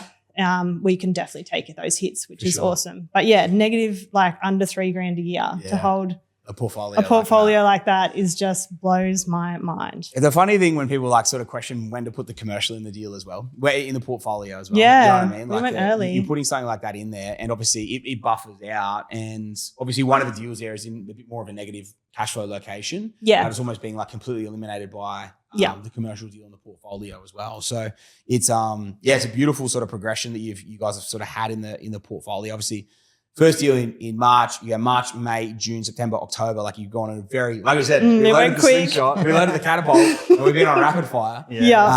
So yeah, I love that, guys. That's epic. We had like in the period of 2 months, like had like 2 settling, 1 in purchase. I had no idea who was emailing me about what. Like I was almost like, what? Which house is this one? Sorry, like So it was a bit of a crazy time, but it was super exciting. It was so fun. Yeah. It was just fun when it was all happening. I loved it. So I was just about to say about that. So you had 5 deals go through in like a circa 6 month sort of window. You guys have found it fun. You enjoyed it. You weren't like stressed out of your mind. I mean, at times it was like stressful, but we just knew we had to get it done. Yeah. Like we would just be like, all right, we'll get Millie to bed and then we need to sit down and get these forms done. We need to email this person back. Like you just got to stay on the ball, I guess, all the time. Yeah. And try and just keep things rolling forward. It's easier to do that than bank it all up and try and do it in a couple of hours on a Friday afternoon or something like that. For sure. I just found it's the momentum, it's keeping it moving. Yeah. And I kind of like the busy periods because I think you're more driven during that time. Because it's all happening. Like I know at work, I work better when I'm busy. Yeah. So we all normally do, right? It's like those lull periods, that downtime. It's like you get lazy. It slows you down and like you kind of lose the momentum. Whereas when everything's happening at the same time, it's just go. Yeah, it was really, really fun. I love that. How do you guys feel then, right? So you've gone from obviously not feeling great about a couple of decisions or one decision in particular. I mean, you've done really well. You did really well in the first deal, right? And then obviously the second deal weren't super happy about, but then you moved through and then 6 deals in circa 6 to 8 months sort of thing. How do you guys feel like off the back of that? Like it's a massive 2025 has been huge. Yeah. Massive, mate. I think I probably didn't feel super proud until I'm sitting here going through it today. Really? And then I'm like, okay, wow, that's pretty insane. Yeah. I think it's just because you surround yourself with like APS and listening to investor stories, you're like, yeah, everyone's killing it. Like we're just beginning, but I now going through that, I'm pretty stoked with that. Yeah, over the moon, mate. Like honestly, like I knew what the mentorship was going to do for us. Yeah, and like to achieve what we've done this year is dead set over the moon. And to have them quarterly calls with yourself, mate, like just knowing the great human you are, it's pretty special to say that we've got you in our life. And as we grow with this whole journey with APS, like it's the best thing to be a part of. It's unreal. I appreciate it. It's so special, and we just froth it. I love it, It's crazy, man, when you think about it, you look back on it. It's funny, like kind of Katelyn saying around the thing of I've seen other people do these crazy numbers and stuff, but we're all running our own races, right? And I know because a lot of people said to me after the Peter Kontos pod, who also was a mentoring client, and they're like, oh, how did he do 12 deals in 12 months? Yeah. He's like, but he sold 2 ex-primary residences that like were huge needle movers that he banked like 800 grand from, and then went ham and did like a big batch and then a big batch and a big batch. And it's like, you're at like different points in the journey. But if you were to compare yourselves against him, like it might not feel as good, but like he's at a very different point in his journey. It's like if someone else started with 1 deposit this year and they bought 2 deals, but if they compared themselves to you guys, it would seem like you guys did a crazy amount more because you did, but you're at a different point in the journey. Yeah. You know? So it's all like, it's always relative. Yeah. And I think the crazy thing and the really cool thing is that person, whether they're at 2 or, Pete with a 12 or you guys with a 5 in a year or whatever it is that someone can do. It's like, as long as you can move the needle to go as close as you can, let's say you can replicate that next year, especially the person with the 2 to go to 4 or the 5 to the 8 or the 10 or whatever it is. So you can keep moving that needle forward and not compare, do the comparison, you know what I mean? The comparison to other people, but run your own race and go, okay, what's the best that we can achieve this year? Because at the end of the day, that's a position we're in to maximize. And then there's going to come a point in time where like 3 of these deals are in the same location, right? So there's going to come a point in time where you probably cash out of all of them over a very short window of time, and you're probably going to have, could be $1 million in the bank. And then you might go through and go buy 10 deals in a year, or go buy 3 or 4 in a nice big juicy commercial. So Katelyn, you keep a smile on the face. You know what I mean? But like that's the opportunity you guys are going to have at some point that'll come in the future. But it's just like when I see people, they sway themselves by being too obsessed with like what other people are doing and where they're at in their journey. Whereas when you're happy with what you've done, which is exceptional, and it's like we were saying before, like it's so many people, they're looking at these big journeys like whatever it is, but just got to put your blinkers on and run your own race. Like honestly, like that's my best advice for you. It's like put your blinkers on, don't compare. Like don't do that. That's just a thief of joy. For sure. Yeah, just put the blinkers on, run your own race. Hey, it's so funny you say that. We were talking off air, and we were talking about that Top 1% podcast that we recorded last week with, which would be out by now. This would have come out literally, I think it's coming out tomorrow morning. So I think it's coming out 7th of December. And it was Josh Morrissey, Jack DeLosa, Jeffy Jowd, and myself. Oh, that's cool. Joshy Morrissey, he said comparison is the thief of joy. Yeah. And and I brought this up right at the end of the podcast because he almost whispered it. And he almost like said it under his breath as Jeffy sort of took over from what he was talking about. And I wrote it down and I brought it back at the very end of the podcast no one had really picked up that he'd sort of said it. He just sort of had said it, and I brought it back up, and Raw was like, that was fucking gold. Yeah. You know what I mean? Like you're worrying whether it's in business or whether you're in sport or whether you're in bloody property, building a property portfolio and all the rest of the sort of thing. Exactly what you said there, mate. Put the blinkers on, run your own race. What is it that you guys can achieve? Yes, sweet. Let's look to push the envelope, but don't compare your year 3 to someone else's year 13, or whatever, because otherwise, exactly as you say, comparison is a thief of joy. Mate, I love that. You know what's so funny? I'd never heard that saying until last week. And then you just said it again just then. Yeah. That's so funny, man. I've been guilty of it, man. That's why I learned it. Yeah. Yeah. So if you're trying to build a business out, for example, a builder, and you're following all these builders and you feel down because you're not building these smick houses on the Gold Coast, delete them pages, man. Just fucking run your own race. Get focused and just narrow down. You know what's crazy, fella? I did exactly the same thing with other BAs. Yeah. Other BAs. I remember you said that. Yeah. There were other BAs that were in front of me, and they were like 2-3 years in front of me, or some that were a lot further in front of me. And I'm like, man, they were posting all their numbers, and I'm not one to post numbers, but like I will take it to heart if I'll see other people with their numbers out there. And dude, it was affecting me. And I literally had to go through there and I blocked them all. Not only because I'd get their ads if I didn't, and it would trigger in my mind. So I went through and I blocked them all. Yeah. Because man, it was exactly that. Like, and I was negative, for sure, man. Yeah. And it's like it keeps suppressing what you were achieving. Yeah. So man, I think like fuck, that is a golden saying, and it's crazy that today's Wednesday. Today's Tuesday. I think I recorded that Wednesday last week, so a week ago. Yeah. And I'd never heard that saying until then, and then again right now. And I feel like, mate, that coming again, that's us hopefully putting it out there in the universe for other people to be. No, seriously, man, there's someone else like that conversation we had before. Like someone need to hear it in December because this thing's dropping tomorrow with Joshy and the boys. Yeah, good. And then us again, this will drop sometime in Feb, man. I think there's someone that needs to hear that to remember that they just got to run their own race, man, and do their own thing. Put the blinkers on, run your own race, man. Win what you can win, and keep pushing forward as you go. So I love it, guys. Anything you want to throw in as key takeaways, or anything you want to sort of pass back to the people? Anything any message you'd love to give to anyone on the journey? Yeah, I'd love to. But back to what we just sort of spoke about, but a little bit different. Yeah, for me, it's just one step at a time. Like, I know personally I work better doing that. Yep. Even with my work right now, it's just like I can't spin too many plates at once. I've just got to worry about getting my list when I get a bit overwhelmed, write down what I need to achieve, and then just tick them off and go through them one step at a time. And the best thing I believe that like I've done in the journey is like even when I was coming through as a chippy, like I don't think I was like the best kid in Wagga as a chippy. Like I know so many mates that are guns, they're good builders, they build cool stuff, but I believe I am now. Like I go all right at it. And one thing I said to myself, if I don't give up, I'm still in the game. If you're still in the game, there's a chance to win.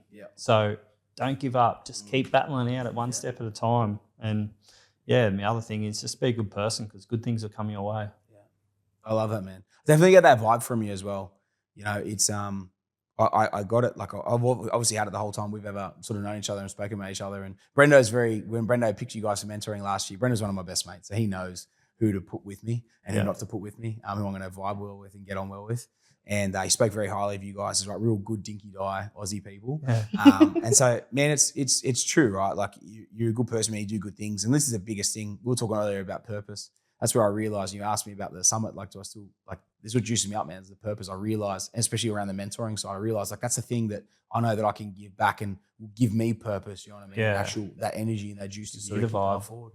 For sure, man. And I think, like, when you're doing these sorts of things with the right intentions, that's where so much good shit can come from that. You know what I mean? Like so much good, powerful stuff can come from it as well. So even you, Katelyn, saying before, I'm so excited to see the next group, what the next group achieve. You're even thinking about yourself. You're thinking about what the next group's going to achieve, you know? Long haul, you don't know what's actually. I just find them so inspiring. So what they're going to achieve is going to inspire my portfolio. Yeah. So I love it. Just like you will have inspired how many, like thousands of people listen to these podcasts every week. This podcast will probably get 6,000 to 7,000 downloads in the first couple of months, you know? So like how many people are you going to inspire, you know, with your stories and what you guys have achieved as well. So, I think it's awesome. And one final little thing to kind of keep back on there of where you said like one step at a time and don't give up. You know what I mean? It's like, imagine you've given up at Bayview and you sort of left it all on the table then. So look what you've done in 12 months.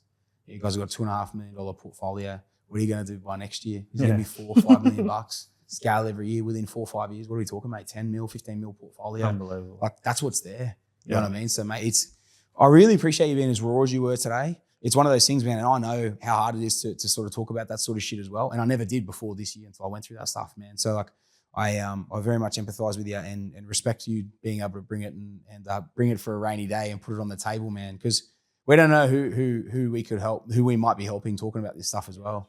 You know, so I really appreciate it, man. If I was to look at my younger self and someone who was just starting on the journey, I think it's exactly what Nate said. Yeah. One step at a time, make those sacrifices, and probably like, how bad do you want it? Yeah. And really get aligned with how much you want it and what your goals are, and then just start chipping at that. Yeah. I love it. Before we run into a rapid fire, I'd like to know one final thing. And it's around School of Property. So you spoke a lot around the mentoring side of things, and obviously you said you did courses before it around the subdivision style of things and everything as well. And I did so many courses back in the day too, so I fully get it. But what were your thoughts? I always love to get everyone's opinion, like feedback on School of Property as well, even as like high level. Like what did you guys think of it when you obviously hooked into that? Yeah. So straight away, like biggest one was like there's a process to getting a goal, and most people's goals are this passive income goals. So, you know, if something happens, you get injured, you know, you got that money rolling in, you're safe, okay? And it, you know, generational wealth, which is unbelievable. So there was just a plain step, like this is what we're going to do, accumulate these bread and butters, we're going to sell down, and we're going to acquire that. Like that, to me, I was just like, you go to these other courses and we're going to subdivide this and you're going to hang on to that thing that's only yielding 4%, all these things. And like, it's just this straight line to wealth is the way I call it. That's unreal. And then the second one for me is like when you're on the monthly webinars, generally there's someone in the group that's like going through a similar position that you are that has the question. If not, you can ask the question. For sure. So the beauty of it, you sit there, ears pricked, ready to go, and it'll come to you. Someone asks a question to Sammy and Sammy asks it. So it's unreal. Like it's invaluable that. And it's really like the key to this whole journey is doing School of Property. It's the key. Why? Why do you say that? Because you just get so well-rounded and you understand the strategy, and then you're on the same level as everyone else. So when you walk in that room, 1,000 people, everyone's thinking the same way. Man, I love that, bro. It's unreal. And it's, man, this is a thing. You get everyone thinking, talking, acting about it. There's a reason why I say that. You know, there's a reason why I round out potties with that. Thinking, talking, acting the way we do about property. Because, man, like it fucking works. You know what I mean? Like what you guys have done in a year.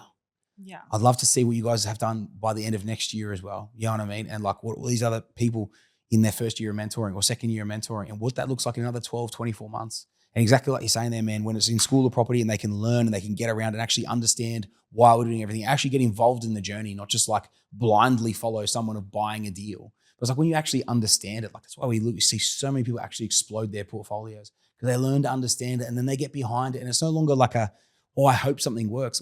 I understand why I'm doing it. And I understand why we're doing this play and then that play. And when the commercial needs to come in to help service the portfolio, you know, all these things, man. And like, I love it, man. It makes a lot of sense. And it's a good way of putting it, of walking into that room and there's so much of that knowledge base that is so similar, you know, and they've gone through it and they've learnt it. And then it's really cool because then I can have high level conversations. I can have high level chats and run through high level strategy. And people get it, you know. That's what I love about the Bootcamp. That's why next year I don't think I'll do an open doors summit. I don't really care about the public anymore. I'll do a closed doors Bootcamp and then I'll probably do a closed doors, like it might be like a mentoring summit or something like that. So like I don't really care about anyone outside the organisation anymore because I want to help the guys that are in it. They're the only people I care about because we're on the mission. Yeah. I mean, it's all well and good. And anyone listening to this podcast is not part of it. You know, the podcast is obviously my way of giving back and giving as much of the information, the way that we view property and look at property as well. But those sorts of things, those sorts of events, like they're very special, they're very dear to my heart. And I want to make sure that when I do it, I hate getting up on the summit and people ask me a question, I can't answer it exactly how I want to because there's people in the room that aren't there for the right reasons or aren't there as part of APS. Yeah. From now on, I want to be able to do it and it's closed doors. And you ask me a question, I can answer anything like it is in the bootcamp. You know? So yeah, man, that's the way it's going to be moving forward. So yeah, I really appreciate you guys giving me that feedback as well. There's so many takeaways and light bulb sort of moments for me, even within this sort of thing for you guys as well. Like even like significantly sort of different upbringings, even around money, but the way that's sort of brought together, the way you guys think about it sort of in your conjoined way now as well. And, you know, I can see you both see the value of $1, you know, and wanting to create something significant and being driven to want to create something significant as well. I think it's really powerful to see and to witness. I'm sure everyone's probably heard it from this as well. I think the other piece of Nath, what you were saying there of just putting that one foot in front of the other. We all go through shit, but it's how you show up and how you push forward. And like, are you going to let it defeat you, or are you going to keep stepping up, pushing forward, and keep making things happen? We all go through a period in time which it will shape what we do, whether we go one way or the other way. You know what I mean? And we all have that choice. You know what I mean? And so really sharing that story, man, and the way you push through it. And again, we look at, well, that was 2 years ago. Then you made the decision last year to clip a deal, and then take on the mentor, apply for mentoring, being willing to do something like that. And then you guys going all in on it as well. And it's like, you look at the change of position from a 12 to 24 month window to now, and then how exciting is the next 12 months? Yeah. And then the next 24 months, and 36 months. You know what I mean? Like, if you guys are on the stage in 2030, like, come on. What are we doing? Come on. You know what I mean? Danny's going to be offended. I was gonna say like one. We're going to be on that stage. I've said it now. Yeah. We're going to make it happen. We're laughing. However we need to make it happen, we will make it happen. As hard as we can. You know what I mean? And like this stuff, I just love this stuff. You know what I mean? I can feel it. I love it. And I think the final piece there is understanding we're all running our own race, you know, and embracing that and just like you said, there, blinkers on, run your own race, keep moving forward. What can I do? And then achieving that, pushing after that, and just achieving that. Bang, reset, go again. And I love that. I love that. Yeah, I love you're still just pushing forward. You know, you're still going hard. Going, what do I need to do before Matt leaves so I can make sure everything's primed up? Literally, cash flows, making sure I'm sweet. Buffers are good, cash flows are good, commercial deals hectic. You know what I mean? Like, it's great like that. Yeah. We had that meeting with our mortgage broker, Nick Wilcox. Shout out. He's been amazing. Yeah. Just the other week to plan out like how the next 12 months is going to look and like what it looks like with Matt leave and that kind of stuff. Yeah. I guess like a sacrifice we're making there is like I'll go back to work pretty much when this baby's 6 months old, just to like get our serviceability back up. I want to open up all that equity that we're going to have and I want to be able to use it. So we just got to keep things moving forward. And that was one of the key things that we had said with Nick that, you know, is probably really important to keep it going ahead. That North Star. Yeah. This is what we're doing. Yeah. This is what we want to achieve. This is possible. Yep. But this is what we're going to do. Yeah. There's a couple of sacrifices there, like with having to go back to work so early, but it's fine. Hey, it's better than that hamster wheel in 5 years' time, eh? Yeah, for sure. And I think the things to like think about now that you guys may have a different view on this. Obviously, don't have children, but I think the interesting thing to sort of think about is making those sacrifices now. This is my reflection on just thinking about it. Making those sacrifices now. Let's say going back to work in 6 months and whatnot. Whilst there's things that, and correct me if I'm wrong here, whilst there's things you obviously don't want to miss in that time frame, I feel like if you have the choice to work or not when you're in 5 years or in 3 to 5 years time, because you've replaced a certain amount of passive income because of sacrifices that you guys made that you've already made in the next 12, 24, potentially 36 months to then achieve a result. You know what I mean? Like, is that actually kind of almost like, this might sound a bit weird to say, but a better time or almost like a more momentous time because the child might also remember those moments of you being there. Yeah. 5, 6. Well, it's just also like, I think every point of a kid's life is integral. And if we had the opportunity not to work, then we probably would try and raise them, you know, from the get-go and spend as much time as possible. But like it's either we don't do that and then we just work our asses off for the next 10 years and like we're not going to be able to spend as much time with our kids, or we put the effort in now and in 5-10 years time The thing is we can just compounding effect. take time off, like take the kids on epic holidays, like do all of that kind of stuff. So sports, be there for their sports, like lots of things, whatever they need to go to. Just that present parent and give them that best opportunity to win at life. So I love it, eh? That's good. Good stuff. Good stuff. It all makes sense. Guys, you know what's coming next. I always like to finish with a rapid fire. We're doing it Darwin styles. I think Darwin styles, it means we need to kit up. We need to get serious here. The D-Town starter kit. Speed dealer Sunnies are on. This is a Palmerston starter kit. Palmer. House of Darwin hat. House of Darwin shirt. Get amongst it, guys. Got the Crocs on my back. Guys, are you ready for the rapid fire? Yes, Let's go. There's going to be some dual questions in here. There's going to be some true or false that are individual to each of you. Biggest goal you're chasing? 300K passive. 300K passive. Yeah. 3 million principal place of residence and happiness for me. Happiness for you, mate. I love it. I love it. Where is the dream primary residence at $3 million? Yeah, somewhere between 1770 and Sawtell. There's going to be some dual that subtropical questions in here. There's going to be some true. I have no idea what that is. 1770, Agnes Waters. Oh. Above Bundy there. So you work biggest goal you chase. Okay, so now I know. Yeah. And mate, like if we can get a north-facing block, we'll knock it down. And I'll get to build the house, bro. I love it. Beautiful. I love it. Time frame. What are you sort of thinking on that? Yeah, well, we're going to have to keep making these sacrifices up here, bro. So it might be like 4 or 5 years away. Okay, 4 or 5 years away. Here we go. Got to get on that stage, I think. Stage first. Stage first. Biggest goal you chase? Dream car. I don't have a dream car. I just have a dream caravan. I want like the nice big caravan with the little bunk beds in it, and I want the car to tow the caravan. Okay, so whatever tows that, I'm happy. Big Ram. Big Ram. All right, big Ram, big caravan. Favorite bevy? Mojitos. Sawtell. Mojitos. Love them. A little bit of mint, a little bit of lime. Big man? Yeah, I'm a Corona man. Corona man? Just like, especially biggest goal you chase. Say holiday starts now and you crack a Corona, you just know it's holiday mode. I think you're a Mexico in a previous life, my man. What about favorite food? Don't tell me the croc schnitzel. I tried the croc schnitzel last night. Is it the croc schnitzel? No. Favorite? Not quite, bro. Not quite. Okay. What is the favorite food? Bacon and eggs. And roast lamb in the slow cooker. Fuck, he's going for a double here. All right, we're going for a triple. Actually, roast lamb in the slow cooker is pretty good. And bacon egg straight or bacon egg roll? Starts now. Bacon egg straight now. You just know it's bacon and egg roll, like a heap of barbecue sauce, like half a litre of barbecue sauce. And then a dipping pond. Damn. So I tried the croc schnitzel last night. Ruin it. Let's go. Hash browns. Oh, I really love hash browns. Where from? Macca's. Yeah, always Macca's the best. the best. Oh. When they're crispy, but they got to be mad crispy. Yeah. Actually, Yeah, definitely crispy. Oh, I love it. All right. True or false? Bacon egg straight. Nate.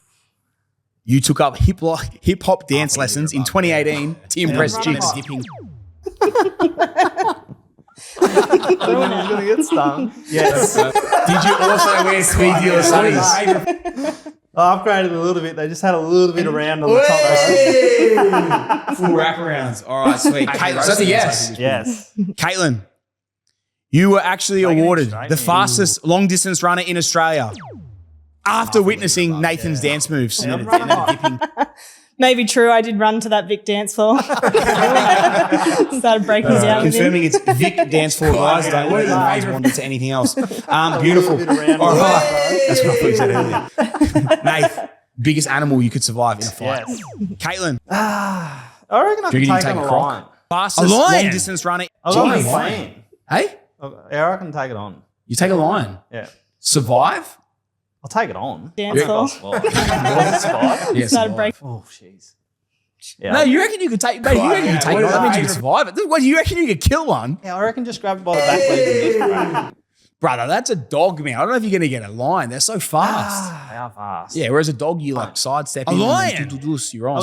That was my thing with a wolf. I reckon a lion. I reckon you probably take me out. Yeah. You reckon? No, you know what? I'll give it to you, mate. I'll give it to you. I'll take it on. I'm very intrigued. I might lose, man, but hopefully I don't have to fight that battle. You know what? Yeah, hopefully not. We'll see what happens. You know what? Throw it out there. Go big. Caitlin, I feel like now you're going to say croc. You're going to say shark or something. You've got a lion over here. You can't go small.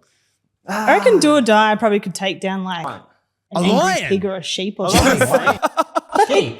Yeah, maybe like an angry sheep. Come on. Angry sheep. Like a big merino. Do you see the big merino in Golden? Yeah. Like he's like a 50-foot tall. Yeah, mate. Built like a brick shit house. Yeah. So you reckon you can take on a merino? Yeah, well, throw it Maybe. out No, I said an angry sheep, not a Yeah. merino.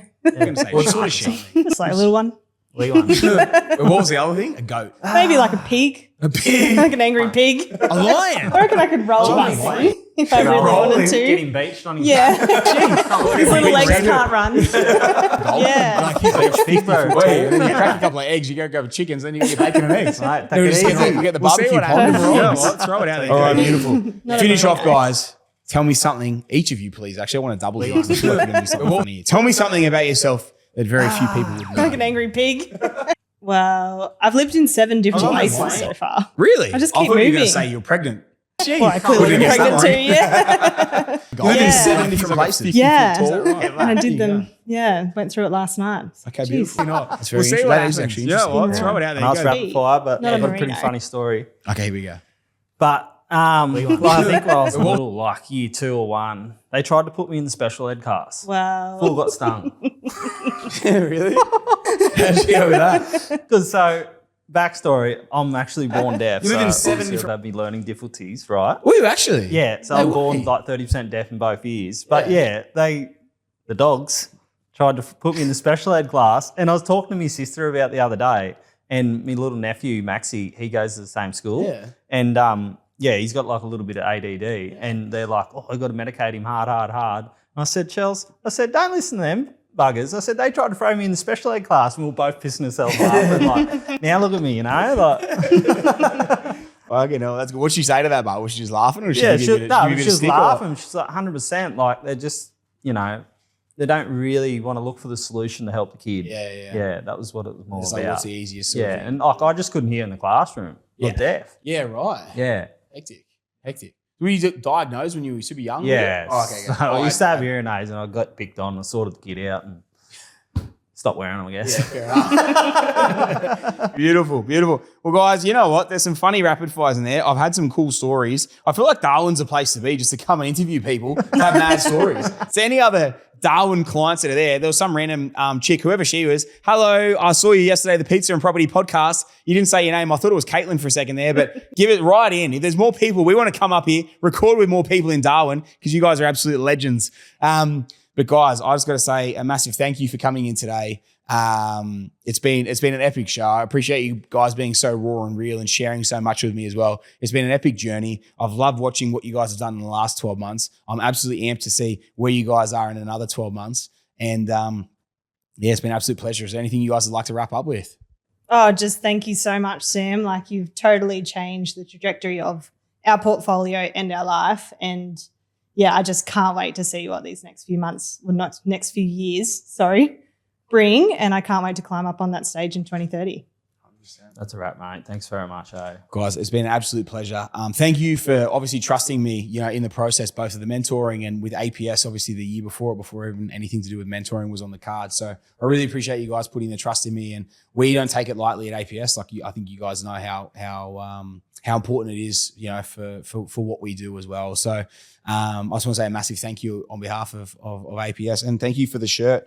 House of Darwin, Crocs all over right now. I might go get myself a crocodile tattoo. I'm a clean skin. That's going to change. I'm going to get a full croc on my leg, and then when I come back up, we'll see what else comes with it. Bull shark on the other leg. Bull shark on the other leg, a big battle, and then the cross swords in between. I don't know where that's going to get tattooed, but it's going to be somewhere. Yeah. But anyway, guys, it's been an absolute pleasure having you on the show. Thank you so much for joining us, listeners. I hope you took some great value out of today's episode. If you did, I hope you took some great value and were bloody inspired by it. And if you did, please send it to someone else that that might have a similar story to these guys, or would take great value and be inspired out of this episode today as well, just like I was. I had a few goosebump moments. And it honestly was a super, super inspirational story. So thank you guys so much. So make sure you share it on. If you haven't left us a 5-star review yet, or hit that follow, subscribe button, make sure you do on your favorite listening platform. Guys, we're early in 2026. This year's going to be another absolute banger. And I cannot wait to record some more with you. And until next week, guys, that's another Scouting Australia podcast.